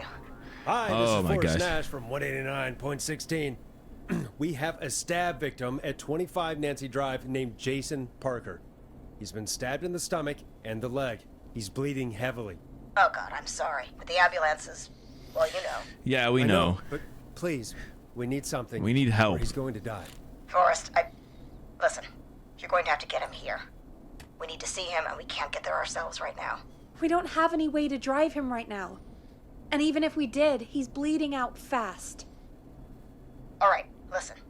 We need to buy him time to get here. That means stopping the blood first, and then finding someone to stabilize him. To stabilize him, you really need someone with first aid training. Do either of you have any? No. Me neither. I do not. Damn it. I'm really sorry about this. I mean, I do have but a little, I have other actually. patients who can't wait. All I can do is talk you through the procedure as quick as I can, and then leave the rest to you. Okay. If you can handle that. Chat, please. I need your help here. Remember as much of this as possible. Hit me. I'm sure we can handle it. Okay, from the top. If he's bleeding out, then you need to get him comfortable and try to stem the bleeding. Lay him down. Apply continuous pressure directly to the affected areas. When the bleeding slows, get a clean cloth of some kind and hold it over the wounds. Get them comfortable. Apply pressure. Clean cloths when slowed. Got it. I think. You said he was stabbed, right? If the object he was stabbed with is still in him, don't take it out. I do know about It's that. stopping the worst of the bleeding right now. If anything, you should secure it so it stays where it is. I Okay. wouldn't have thought of that. It makes sense, though. Peggy, you're dumb. That's why. God, that was a lot of info. But I think we can handle this. Glad you got it so far, because there's more to go. Oh, shit. I'm still with you, Doc. What else do we need to know? If he's lost a lot of blood, he may enter shock. Okay. If he does, act fast. If you applied a cloth and it's bleeding through, don't remove it. Just apply another on top of it. If it's safe, elevate his legs to get blood circulating to his vital organs. Okay. Try to keep him warm. Get him to rest and reassure him. We need the patient to stay calm. All right. Don't replace bandages. Elevate his legs. Keep him warm and calm. This is a lot. I'm really sorry. That's as much as I can give you right now. Try to stop the bleeding. Find someone to get him stabilized and get him here as quick as you can. Good luck. All right, Forrest. Casey's still on line 1. All right, you guys got all that, right? Just throw it into the chat for me, please. That'd be great. Thanks, guys. Forrest, are You guys are the best. All Hi, right. Casey. I'm here. How are you doing? I need help! I've been putting pressure on his stomach wound since you left, Venus, but he's still bleeding. you a real I don't one. know what to do. That's good, Casey. The nurse said to do that. What about the knife in his leg? It's gotta be hell. Should I pull it out? Don't touch the knife. No, don't touch the knife. The bleeding will get worse if you pull it out. Are you sure? I'm sorry. I'm gonna stop making suggestions. No, don't worry, Casey. We're a team here. Yes. We're all going to get Jason through this. Casey, is his leg wound bleeding right now? I hate looking at that knife. Yeah. It's bleeding. His stomach is worse, though. Okay. You need to secure the We need to knife. secure the knife so it doesn't move around. Do you have anything you can tie around it? Yeah. There's some laundry piled up on top of the dryer. Yes, thank you guys so much. Cloths on the hood of the car, and what else? I guess I've got my jacket. To secure the thing?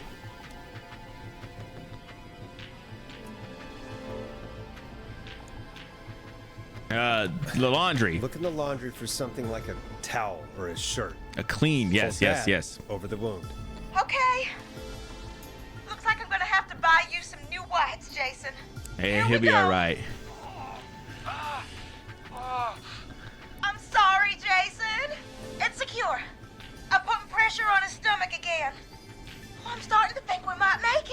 Forrest, can I have a word? Now isn't the best time, Peggy. Can it wait? Forrest, it's kind of important. All right. Give me a second. Casey, I'm gonna have a quick word with Peggy. Keep putting that pressure on and let us know when the bleeding is under control. You're doing great. But what if something happens? We'll still be here. Just shout if you need anything, and we'll be there. Teamwork. That's right, guys. Okay. Oh, wait. Jason, please be okay. Oops. Sorry, Peggy. What's up, Peggy? We can't stay on the line with her all night. Dawn is still out there. Right. What if other people need us? Right. I know. You're right. She's probably on her way to her next target right now. Exactly. And you heard the nurse. We need someone there with training who can stabilize him. He's got to get to the hospital somehow. She said there was a car there. I know she doesn't know how to drive, but we may not have a choice. Forrest, that's a terrible idea. Never mind hurting Jason. She might get herself or someone else killed. Oh. Don't suppose you have any ideas then? I might. A little before you started working here, KFAM did a mandatory first aid training course. Me and Karen missed it because we were away on a producer getaway. You skipped it, didn't you? Never mind. So, how does KFAM's first aid course help us? Right. Casey said they're at 25 Nancy Drive, right? Right. Yeah? Why? They put up a bunch of cheap houses around there about 10 years ago. So a bunch of people here at the station live around there. Do you think any of them could help Casey and Jason? Probably, but I don't know who lives there. And since I missed the training day, I don't know who knows first aid. Could you call them and ask? I don't know everybody's numbers. I've only ever called Karen. Everybody's personnel info is probably in Reggie's office. Got it. I'll look through their files in Reggie's office. It's a life or death situation. I'm sure they won't mind. Right. But there are a couple of problems with that. Okay. Go on. It's sensitive information, so Reggie probably locked it in his safe. Great. Great. Do you have any idea what the combo for the safe could be? Not a clue. Reggie's a serial note taker, though. Maybe something in his office will give it away. Right. There is something else. I'm not gonna like this, am I? Have you ever heard, the future is floppy? Peggy, what the hell are you talking about? I'm talking about floppy disks. Floppy disks? Floppy disks are like these futuristic things that have information on them. You put them in a computer and Floppy they disks. do something. Peggy? Yeah. I know what a floppy disk is. Anyway, Reggie decided that the future is floppy and started phasing out our physical records and Holy replacing them with these floppy disks. shit. I imagine it's the same for our personnel files. That's good to know. Futuristic. Since we haven't heard anything from Casey, I'm guessing Jason's okay for now. I'll check out Reggie's office and see what I can find. You'll need a key for that. I'll just slide it under my door now. Thanks, Peggy. All right, they said they were I just have on. to look around. They said they're on 25 Nancy, right? Good. I'll patch my mic down to the office, so you'll hear me over the intercom. They go down Nancy to Bond to Thomas. They're there.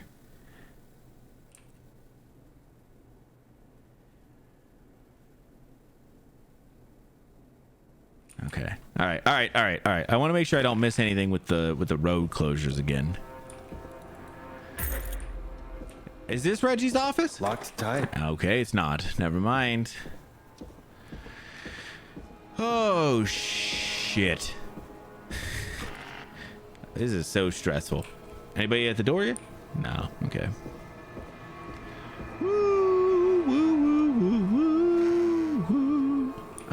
Reggie, where your office at? Oh, this is definitely it right here. Looks like I need a 4-digit code. Very important date, bro.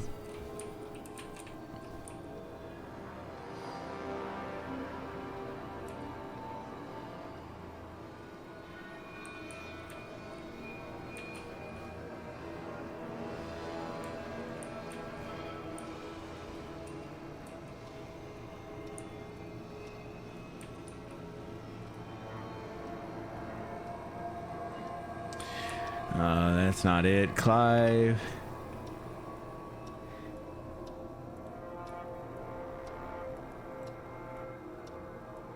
Interesting.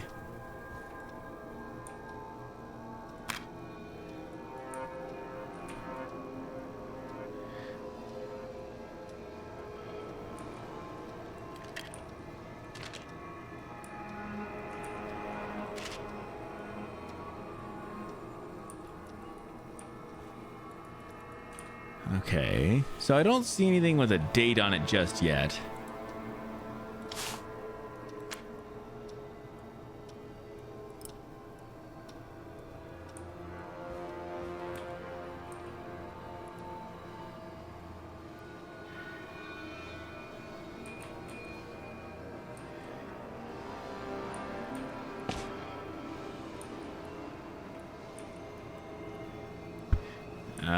Okay, all right.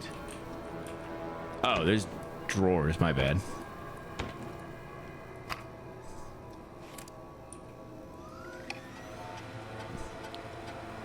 Could this be it?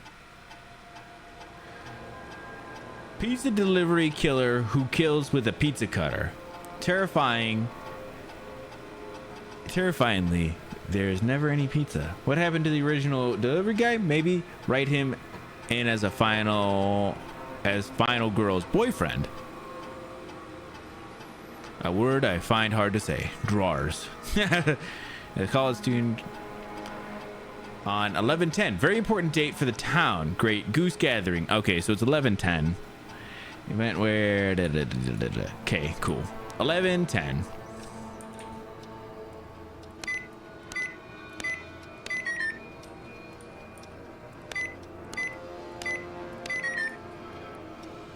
Very important date. Mother effer. What happened? 11:07. I fucked that up. Nice.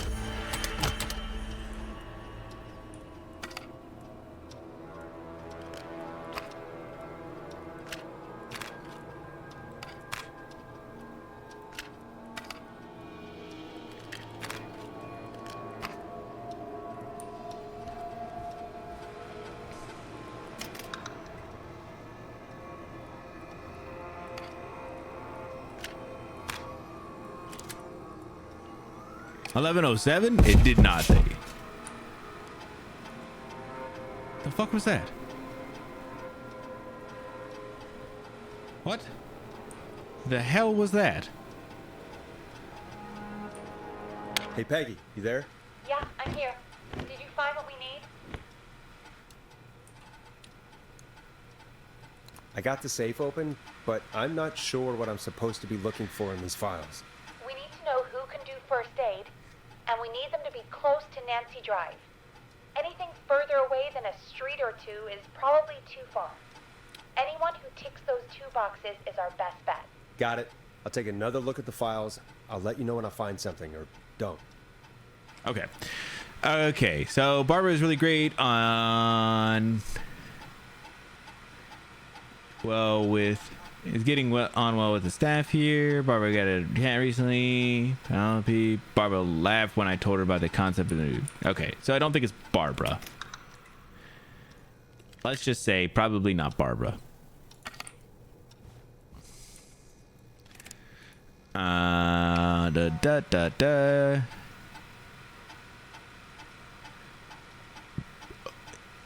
Double pay. Mentioning Peggy. Karen did not do training from what I saw. I might be reading these quick.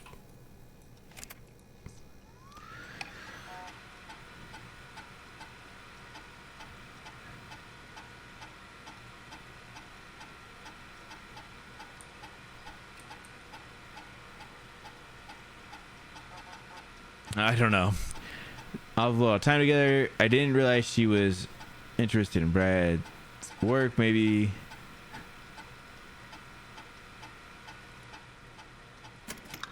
Man, this person doesn't seem to be the person either. Jesus Christ. I thought they're... Oh, this one's mine. That's funny. Let's see what they say about me. What about Forrest Nash? Get a load of this, Peggy. Apparently, I'm a lone wolf type. Forrest, what are you doing? We don't have time for this.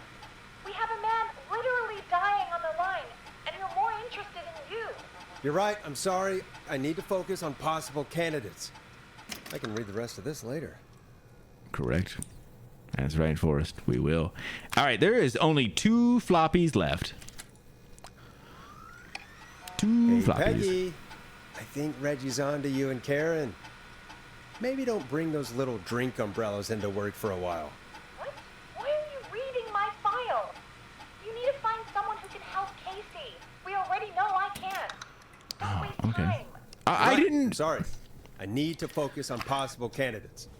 I really John. shouldn't have read both. We're in a hurry. John Hedges. John refuses to engage with the first aid trainer during the course. I know he was a war medic, but it was station policy to send everywhere regardless. I think John is the dude. In home that he procured from the military. Is that illegal? Is that legal? Do I need to report him? And he is at 14 Nancy Drive. Oh, it is John 100%. Hey, Peggy, you there? Yeah, I'm here. Did you find what we need? I think I know who our best bet is to help Casey and Jason. All right, good work. Who should I... Hello? Is anybody there? Please pick up. Casey, I'm here. What's wrong? Jason started going pale. I tried to get him to rest, but he just threw up everywhere. What do we do? What's happening? What do I do? He goes into shock. God, it sounds like he's going into shock. Casey, just stay calm. It's going to be okay. But the bleeding seemed to slow down. Did I mess up? Jason, I'm sorry. Casey, calm down. You've done everything right. I need you to listen to me, okay? For Jason. What did the nurse say to do about shock? Was it elevate his legs? Add bandages and elevate legs. Okay. Casey, I need you to elevate Jason's legs. We need to get the blood flowing to his vital organs. Got it. Jason, stay with me. We got this, guys. Move you. This might hurt. Okay. I propped his legs up on some boxes. I'm looking at my notes. We need to get Jason as warm and comfortable as possible. Do you have anything you could use nearby, Casey? Yeah. I still have some laundry next to me. I'll wrap him in some blankets. Just give me a second. Beautiful, Casey. Love it. Sorry. Jason's bleeding through his bandages. Should I get him new ones? Or... Oh, God. Apply an additional bandage. Don't remove I the remember bandage. that one. Apply another one on top of it. Do you still have something you can use? I've used the rest of the laundry to keep him warm, so... I'll use my jacket. I can always get a new one. I'll fix his bandage and get him warm. Hold on, please.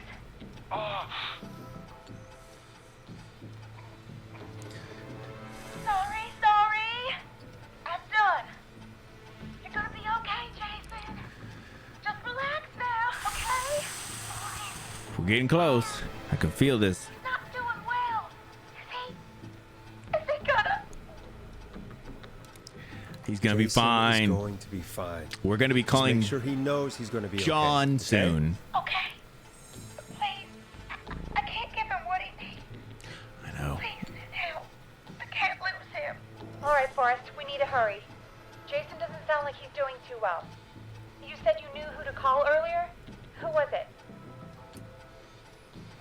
John. We need to call John Hedges. He lives on Nancy Drive. He didn't really participate in the first aid training, but he's a former war medic. He's probably the most trained person we have. Yes. Really? I never really spoke to him before. A war medic, huh? Yes. And this is according the to Reggie's dude. notes, John keeps all of his old equipment at his house. He's something of a hoarder. All right. What's his number? 5420735. Beautiful. Calling now. Let's hope he picks... Who the hell is this calling me? What time is it? John, it's Forrest Nash here at KFAM. KFAM. We have an emergency and we need your help. Yes. Forrest, if this is a work emergency, then it can wait until the goddamn morning. Just leave me a note like everybody else.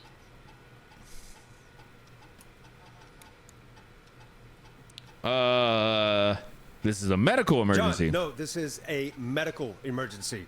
A man has been stabbed by the Whistling Man, or never mind. Perfect. He's badly hurt, and he's going to die unless we get someone to him now. The Whistling Man? What kind of joke is this? John, we're not kidding. A man is gonna die if we don't help him right now. Seriously? I haven't been called on for over 10 years. Where's the patient?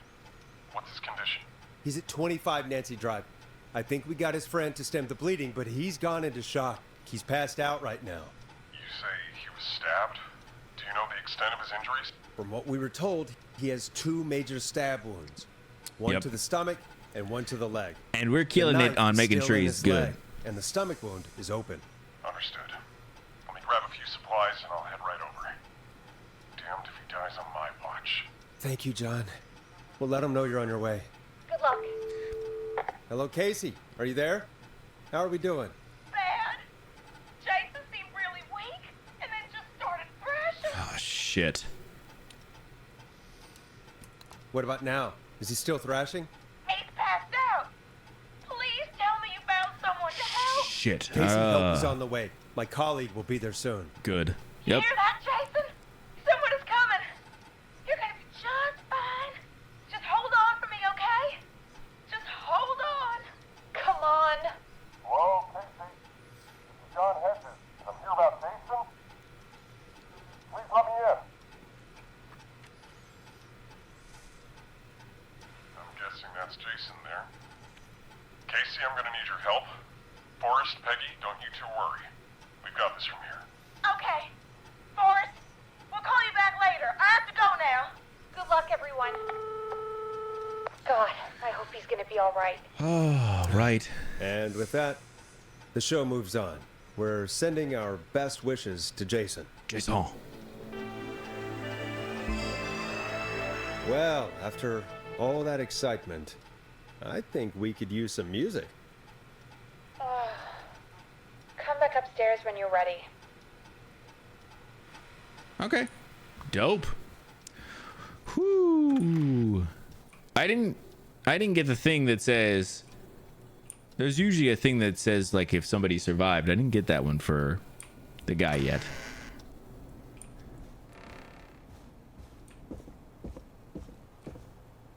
Huh. I keep on thinking. Damn.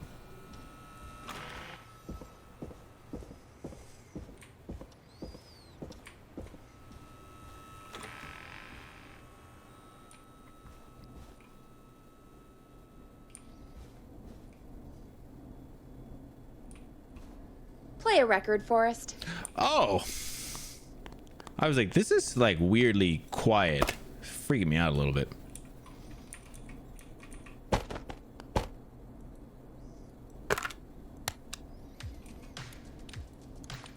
It's getting pretty late. This might be your last break for the night, so try to enjoy it. Give me a buzz when you want to go back on air. Nice. Let's go. Let's roll. You got it. We've got another call coming through, too. Okay, Forrest, shut the music off.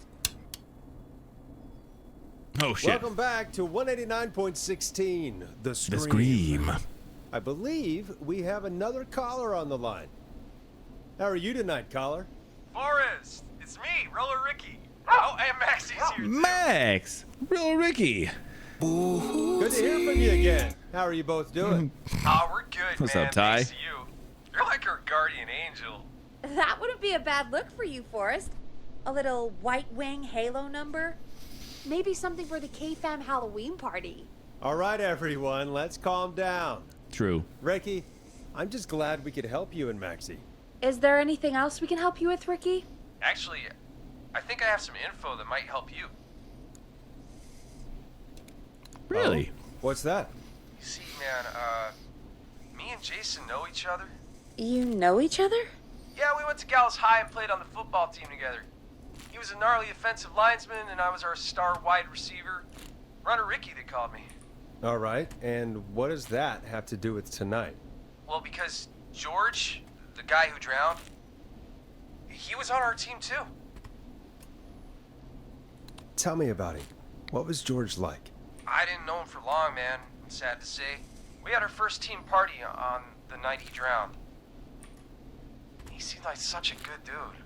Ricky, were you there when George drowned? No, man. Once the party turned, I beat feet out of there. Man, I remember George and his girl there. There was a whole lot of love, man. I could see it, you know? Oh. Ricky, please. What was her name? I never got her name, man. He just called her Bean. I didn't really know her before or see her after that. Then what did she look like? Please, tell us anything you remember. I just remember a pretty girl, man. I'm sorry. Ricky, you said the party didn't last long. What happened? We were just having a good time, and then the next thing I knew, everyone was running for their life. I looked up and saw a goddamn whistling man in the trees. And I never ran so fast in my life. I ran straight home. Didn't know about George until next morning at school. I'm guessing it was whistling night, wasn't it? That the whistling man was just another kid. Yeah. I don't know how George died, but I always felt like if anyone deserved to die that night, it should have been me. And Ricky, it wasn't your fault. Sure wasn't. You're not a bad person. I know that now, man. It took a long time to learn, but yeah, just thought I'd tell you all what I know. Thank you, Ricky. This helps. Thank you. You got it, man. Anyway, I think it's time for me and Maxie to free up your phone lines. Thanks for listening, man. I'll let you to it. Night, Ricky. Awesome. Thanks, Ricky. Very nice, dude. All right, folks. Looks like we got a new lead in the case. If anyone has any info about this mysterious being, please call in. If she was George's girlfriend back then, she's probably in her mid to late 30s now. Huh. Oh, we have another call coming in, but hang on. What's up, Peggy?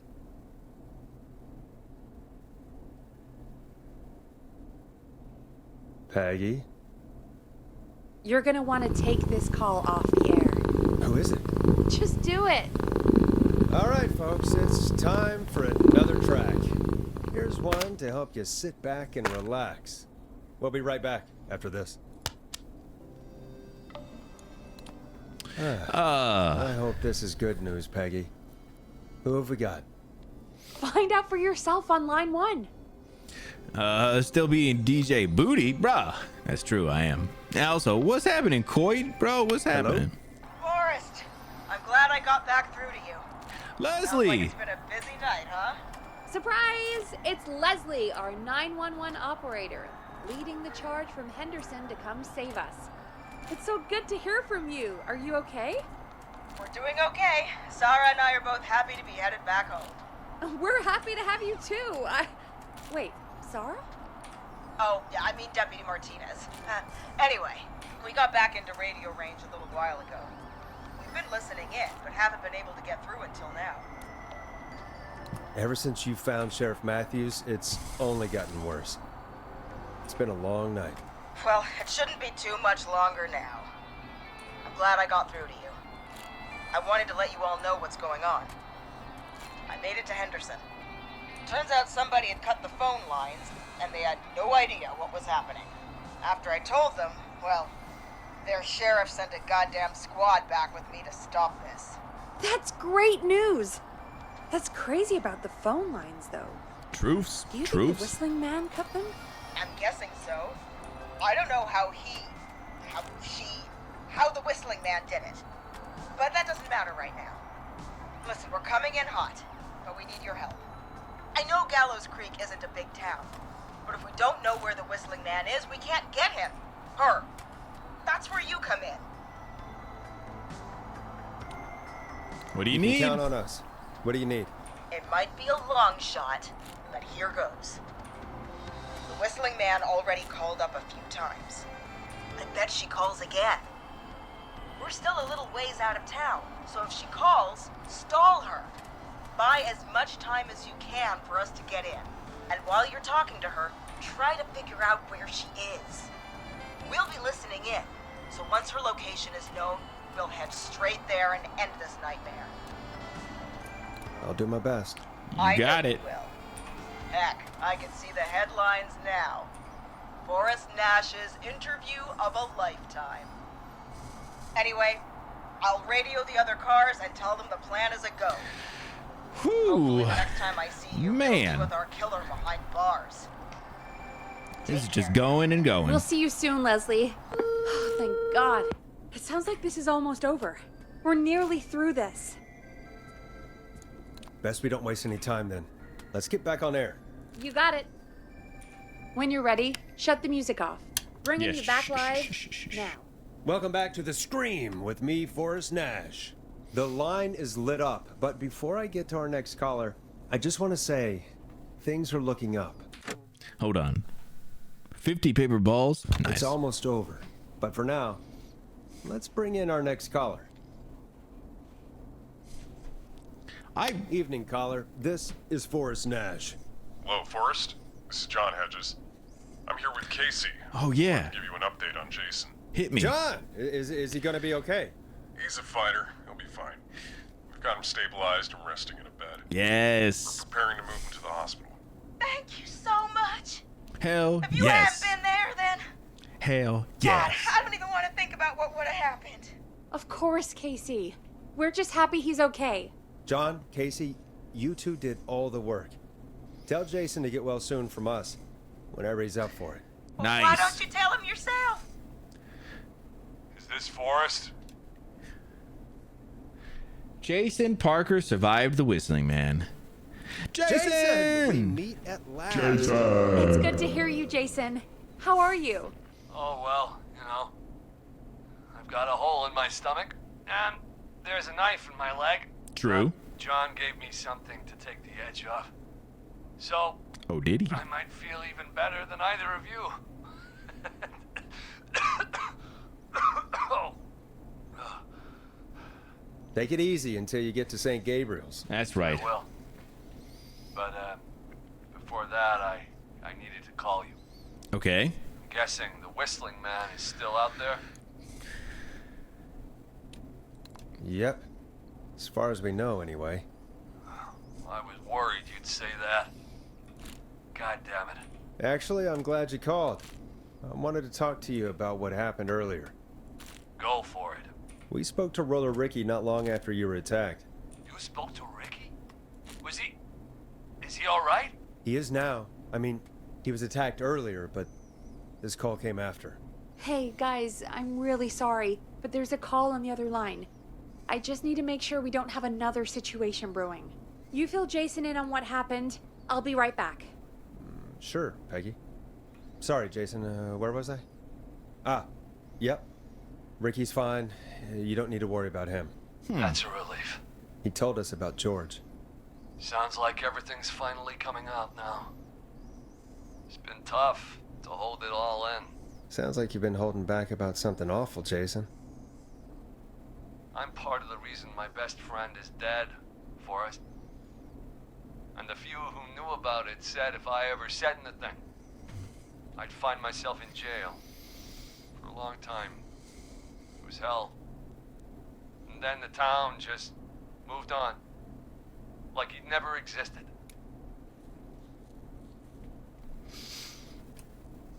Who killed George that night? Some of the guys on the football team had an idea for a way we could haze the newcomers. Okay. We decided to plan a party in the woods. All right. And have the Whistling Man crash it. It was stupid. We each had a role. I was the stabbed friend. This is stupid. The party that night, I left the group for a second. Met our Whistling Man. Pretended to get stabbed in front of everyone. Started an almighty panic. Those screams. That was the last time I saw or heard George alive. How did George die, Jason? I don't know. I was playing dead. But when I heard her scream... Ricky mentioned a girl named Bean. Is that who you mean? Bean? Oh, yeah. I guess George did call her that. Yeah. He called her Bean. I heard her again tonight, Forrest. Her name was... What? What happened? Are we still on air? No, we're not. Seems like the power is completely gone. How do we get it back on? I don't, oh, we can use the emergency generator down in the basement. Reggie picked it up a while ago, in case we ever needed to do an emergency broadcast. An emergency broadcast? Emergency? You know, nuclear war, alien attack, broadcasting a serial killer's location to the cops so we can end this nightmare. Bear Point! It's in the storage area, in the far back corner, up on the wall. You might have spotted it earlier when you were digging around for all those tapes. It'll have a big red button. Just press that. I'll see you when you're back. Okay. I think... I don't know.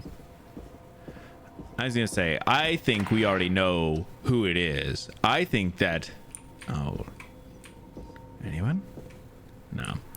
I think when I saw that thing that said Dawn and it said, I think it was like Marie Campbell or something.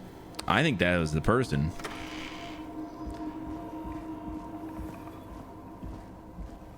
Is it back here?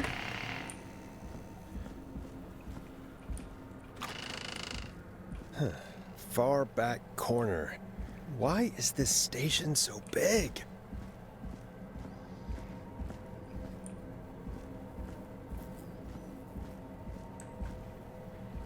Is it this thing? That must be it.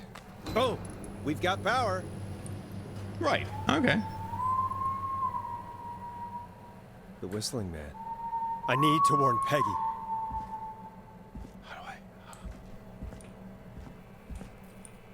Are they back here with me though?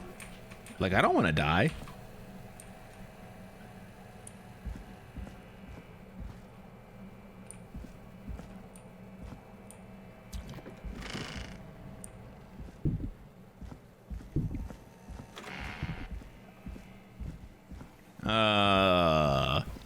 Yeah, I'm pretty sure we already saw who Dawn is, like Marie Campbell or something like that.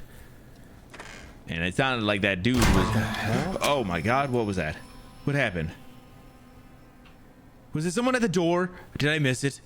Oh my god, I missed it. It was someone at the door, wasn't it? I'm gonna be so pissed.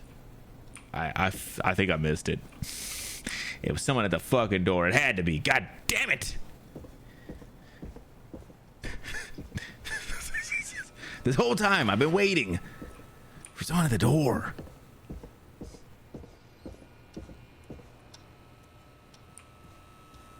What? Why is it locked? Mouse was all over the place. Yeah, because I couldn't tell what was happening. Oh, no. What the hell is going on? Peggy, where'd you go? Oh shit! Hold on. What the... No way. This can't be happening. Oh, fuck. Oh, it's the whistling dude. A call. Hello. That's your voice? Oh, I was gonna say, bro, what is that? Did Dawn press the Peggy button? Did she want me to hit it on my end? Where's Peggy, Dawn? Have some patience, Forrest. It's almost the end of the night, almost the end of the show. But it's not over just yet. Got a little time still. That was good timing. That was perfect timing. Most of it. What do you mean? Make the most of it how? Well, Huh? I thought we'd end tonight's Whistling Man special with a special guest. The one who started it all. Let me take that out of your mouth and... You crazy bitch! Let me go! Welcome to the air, Mr. Ted. Teddy Gallows Jr. Well, oh no, he's gonna Your die. daddy and his money saved you 20 years ago. But even he crawled out of his coffin with all the money in the world. Wait, where the hell is Teddy? How are you talking to him if you're here with me? Because I'm not there with you, Forrest. I'm here with Teddy. Yeah, wait, what? He says where that is. Well, he knows he'll get it. Wait, then who am I looking at?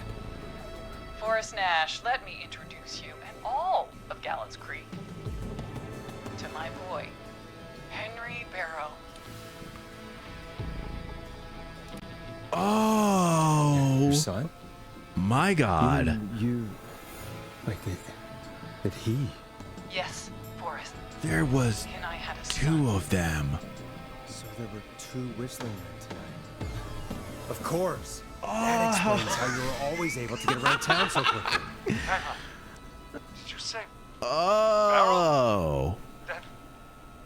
Are you? Let me just get this mask off. Damn uncomfortable thing. No wonder Mooney went crazy wearing this. There we go. Marie Campbell? See, George's old girl. Oh.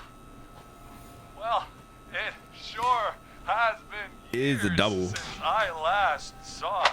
Oh, God damn it. I'd be quiet if I were you, Teddy. Yeah, But shut I- up, Teddy. I'd listen to Forrest. Everyone's gonna know now what Teddy did. Tell us what Teddy did. Killed George that night. Oh. This night. 20 years ago. Listen to me. You.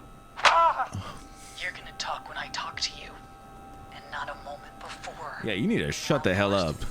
I'm gonna give you the chance to talk. You're gonna help me reveal what really happened to George all those years ago. Okay, Marie. I'll do it. Yeah. Good. Then let's talk about the night George was murdered. Murdered? Listen, I said you speak when you're spoken to.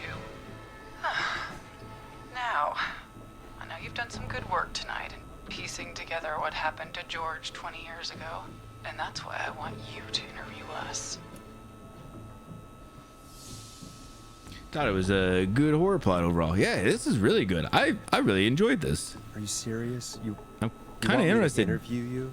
Am I serious? how Teddy's involved After everything now. tonight, you really have to ask me if I'm serious. Do a good job. And hell, you might be the only one to leave here alive.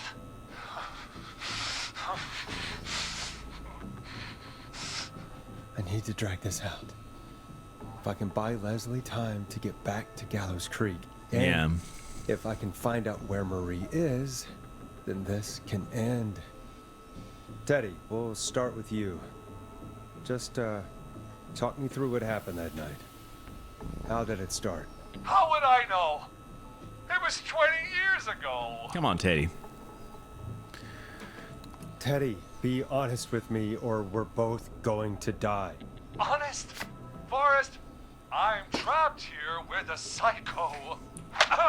Oh. What the hell? God damn it. Okay. Our first team party was coming up.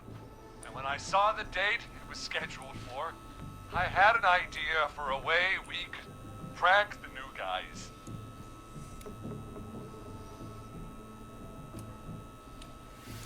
I understand that kids in Gallows Creek know tonight as Whistling Night. I'm guessing that's what you mean? Well, we didn't have a name for it then. It was just the night that Mooney went missing. But Whistling Night is what they'd call it later. Wait. You mean this was the first Whistling Night? Keep talking, Teddy. We went up near Whistling Point. God, who was there? Me, Jason, and George, of course. But George didn't come alone. He brought Marie. And Roller Ricky, he was there too, wasn't he? Yes, Ricky was there too. Runner Ricky, our wide receiver. I helped him off the bottle, you know? Because I'm a decent man. Oh, that so? shut up. Yes, it is. He came apart one day. Some people do. He had some issues. Wasn't stable. I didn't want him to hurt his chances in life. So, I helped him keep himself together. You were afraid he would talk about that night, weren't you? Talking. About midway through the night, we put the prank into action. We looked up at the trees and saw Jason there. Bloody, like he'd just been stabbed. And the whistling man. Screaming. George and I and Ricky, we got left behind. But Ricky was in on it too. I know he was. He and Teddy were as close as anybody. Teddy must have told him to plan. Did you ask Ricky if he knew or not?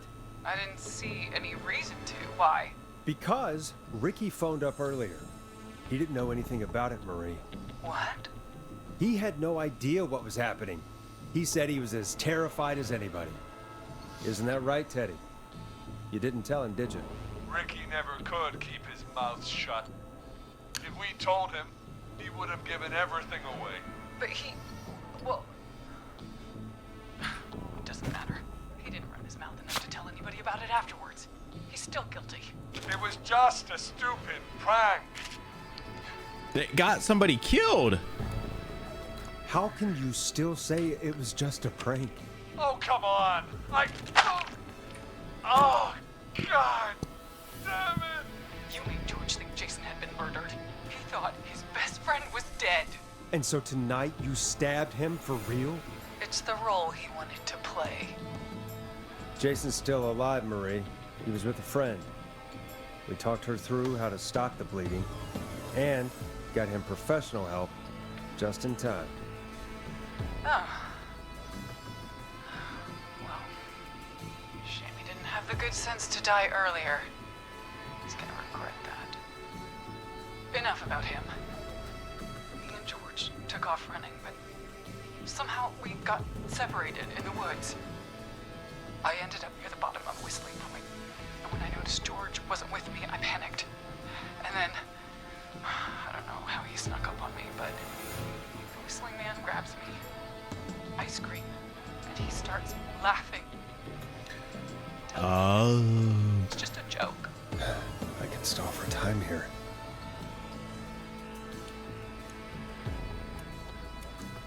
How did you feel in that moment?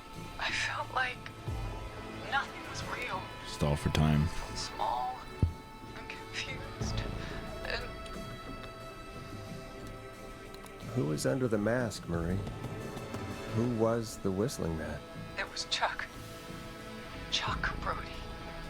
Laughing away. But then he stops. And he's looking up at the top of Whistling Point. What was he looking at?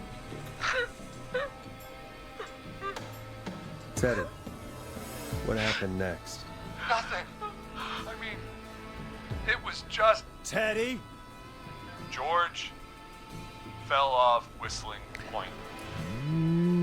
Wow. Where were you when it happened? You pushed him.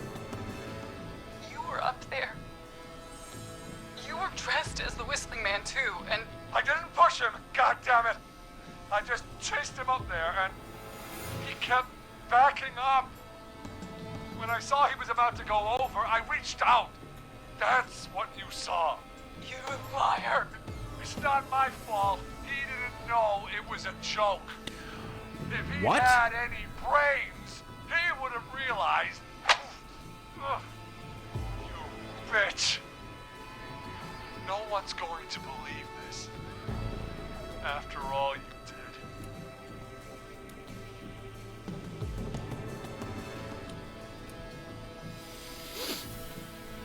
I believe her. You... What?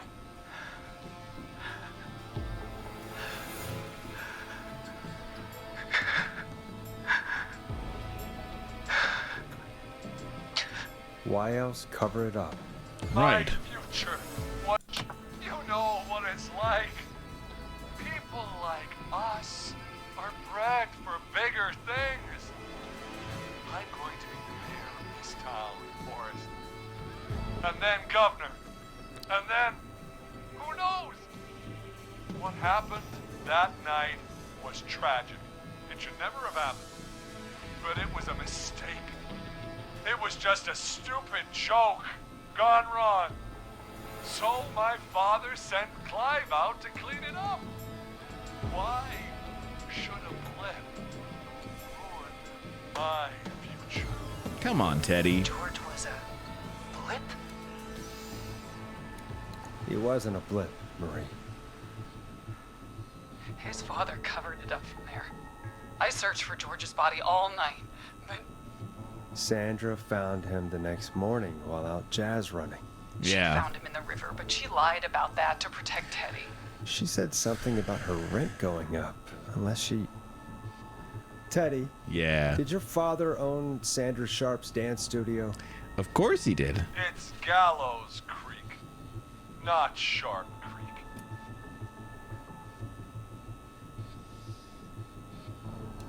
I take it that's a yes? Yes, okay. We own most of the town. That's it then. Your father was going to run her out of business, unless she lied and said she found him in the reservoir instead of the river. What my father did in his business dealings is nothing to do with me. The false reports. That's why you killed Sheriff Matthews too, isn't it, Maria? Not just to get him out of the way, but... Everyone was in on it, Forrest. Even the coroner wrote a fake report. Said George was drinking. That he just got himself into trouble. Yeah, but that's... That's all. I'm sorry. But that's... For all it's worth, Yeah. Virginia didn't have much of a choice. She had a sick sister whose treatments she couldn't afford. She played along with the gallows to save her sister's life. And her own. Even still, she should have told the truth. I did my part. I tried everything I could think of. I even went to the newspaper, but no, that coward killed the story. But Maurice Russell is dead now. This has to stop, Marie. Never should have started. He shouldn't have pushed my George off a cliff. He should have been punished. It's coming to a stop. At least for now. Here, where George and I first met, before he joined your football team. When right after he shot the winning throw. Wait a sec.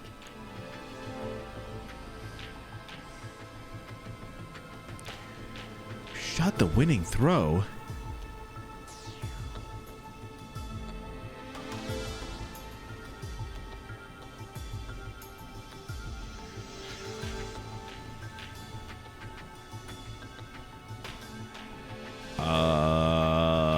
You're at the football field.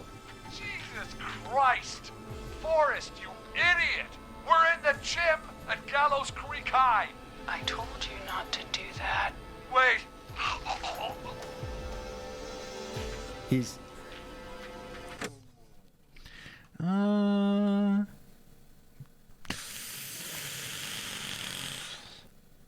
Ooh, man, when was our auto save? 2 minutes ago. Dead too now. This is like the first one where it was like... You're at Gallows Creek High, in the gymnasium. Where you needed to know something. Forrest. Not that it matters, but yes, we're here. Anyway, I think that about wraps up the interview with Teddy. So, Marie? Where? Oh my god. Peggy! Teddy? You've gotta help me! quiet. You'll talk more later. Now I have to talk to someone who mattered more than you ever did. Peggy. It's been so long since I've seen your face. I worried you wouldn't come. Marie! Oh my god. I thought you... And here I was, thinking you'd forgot me. I'd never forget my own sister. Oh. Sister. Peggy, what's happening? Why are you even there? Wanna explain, Peggy? Earlier, while you were speaking to Jason, I got a call. Do you remember? Well, it was from Dawn. She said that my sister Marie was there that night George died, and that I should come to the gym for a reunion. And when you walked in, you found out. That my sister is the Whistling Man. Good to see you too, Peggy. Why didn't you tell me any of this? She said that it was my last chance to see my sister. That's what this was. I knew if I told you, you'd try to stop me or come with me when we need you on the radio. And I just... Love M. Oh. I'm sorry. This has to be a lot for you. I just... What happened to you, Marie? You just disappeared one day. Disappeared? I was thrown out, Peggy. Wow. I begged Mom and Dad to do something about what happened that night, but did they care? No, they told me to stay quiet. They only cared when they learned I'd been with George, and Marie, I'm so sorry. I never knew. it's not your fault. Really, it's Mom and Dad I should be seeing right now. But since they're dead and gone, well, I'll Wow. have to settle for the next best thing.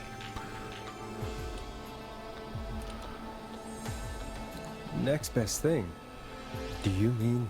Someone has to pay for what they did. Marie, please. Mom and Dad are gone, Peggy. Besides, you forgot me. Just like the rest. You forgot. Marie, Peggy never forgot about you. Keep your mouth shut. She kept a card from you. She kept it here on her desk. Yeah, the one. Card. The card you made me for my 8th birthday. What does it say then? Happy birthday, Peg. Now you're great and 8. Love, M. Lurk. Henderson police! Freeze! No! Henry! Get out of there! Ah! Peggy! We have 2 wounded, and we're in pursuit of the suspect. Henderson police! Freeze! Forrest! Leslie, how's Peggy? She's been cut pretty bad, but we're here now. I'll be okay. God, Marie! Hey, Zara! I need you to look after Peggy. Peggy survived. Now, we got here just in the nick of time. Where's Marie? She bolted right as we got here. The police are right on her heels. It won't be long now. It's over, Forrest. Oh my God. Well, folks, it was a long night, but we made it through together. Hey, thank you, I'm gonna Lone. head off to go check on Peggy. This has been Forrest Nash.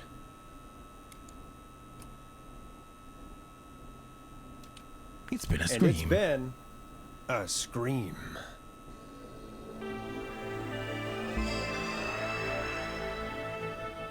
Forrest Nash survived. Oh shit, I didn't know I could. Hey. All right. Yo, thank you so much, Lone. Yeah, have a great night. Look at it.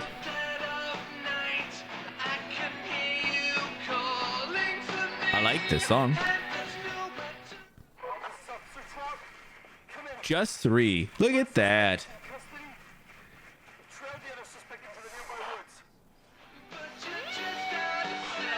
Yes, that's right. Just 3. Your boy is better than you would think.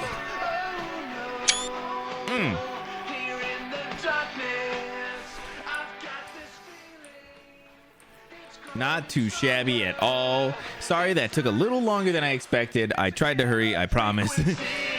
There is only so much that I can do. But as soon as the credits are done, we're going to wrap it up quite quick and get the hell up out of here. Oh yeah, so here's Peggy. Oh, and Forrest too. Oh shit, and Hot Dave? Damn, Hot Dave is kind of hot actually, if you ask me.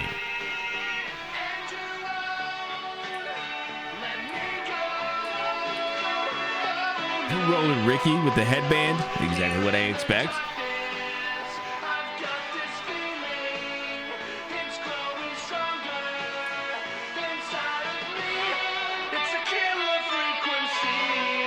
Oh shit, I didn't even realize there's a Killer Frequency song. That's funny. Oh, what a cool game. This was a lot of fun. Very stressful at times.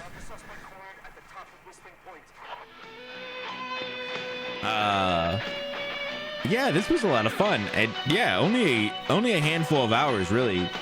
Took us a little longer because I think I was looking around a lot, but this was a fun one. It was very story driven, so a lot of talking and stuff. Didn't give me the chance to, you know, converse as much.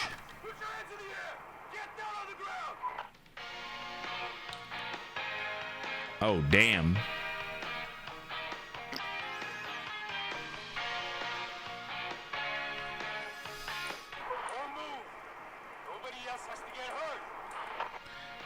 I'm hoping they're gonna get her, but like not in a killing way, just apprehend her.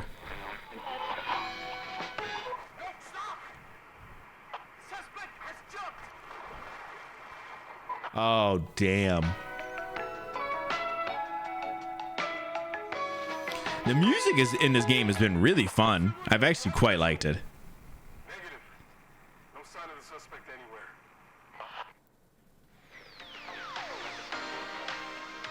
Huh. Interesting. Yeah, this was really, really good though.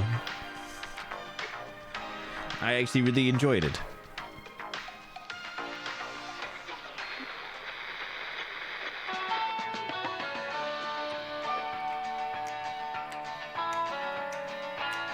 We never did get to play that last song. There was the record I picked up that Dawn wanted to hear. I never did get to play it though. I don't think it ever went into rotation. I think I always just avoided it because it was like her song. I was like, ooh, I don't know, this is gonna be bad.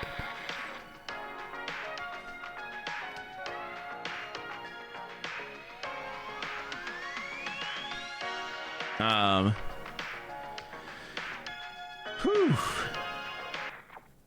Yeah, pretty cool. Pretty cool.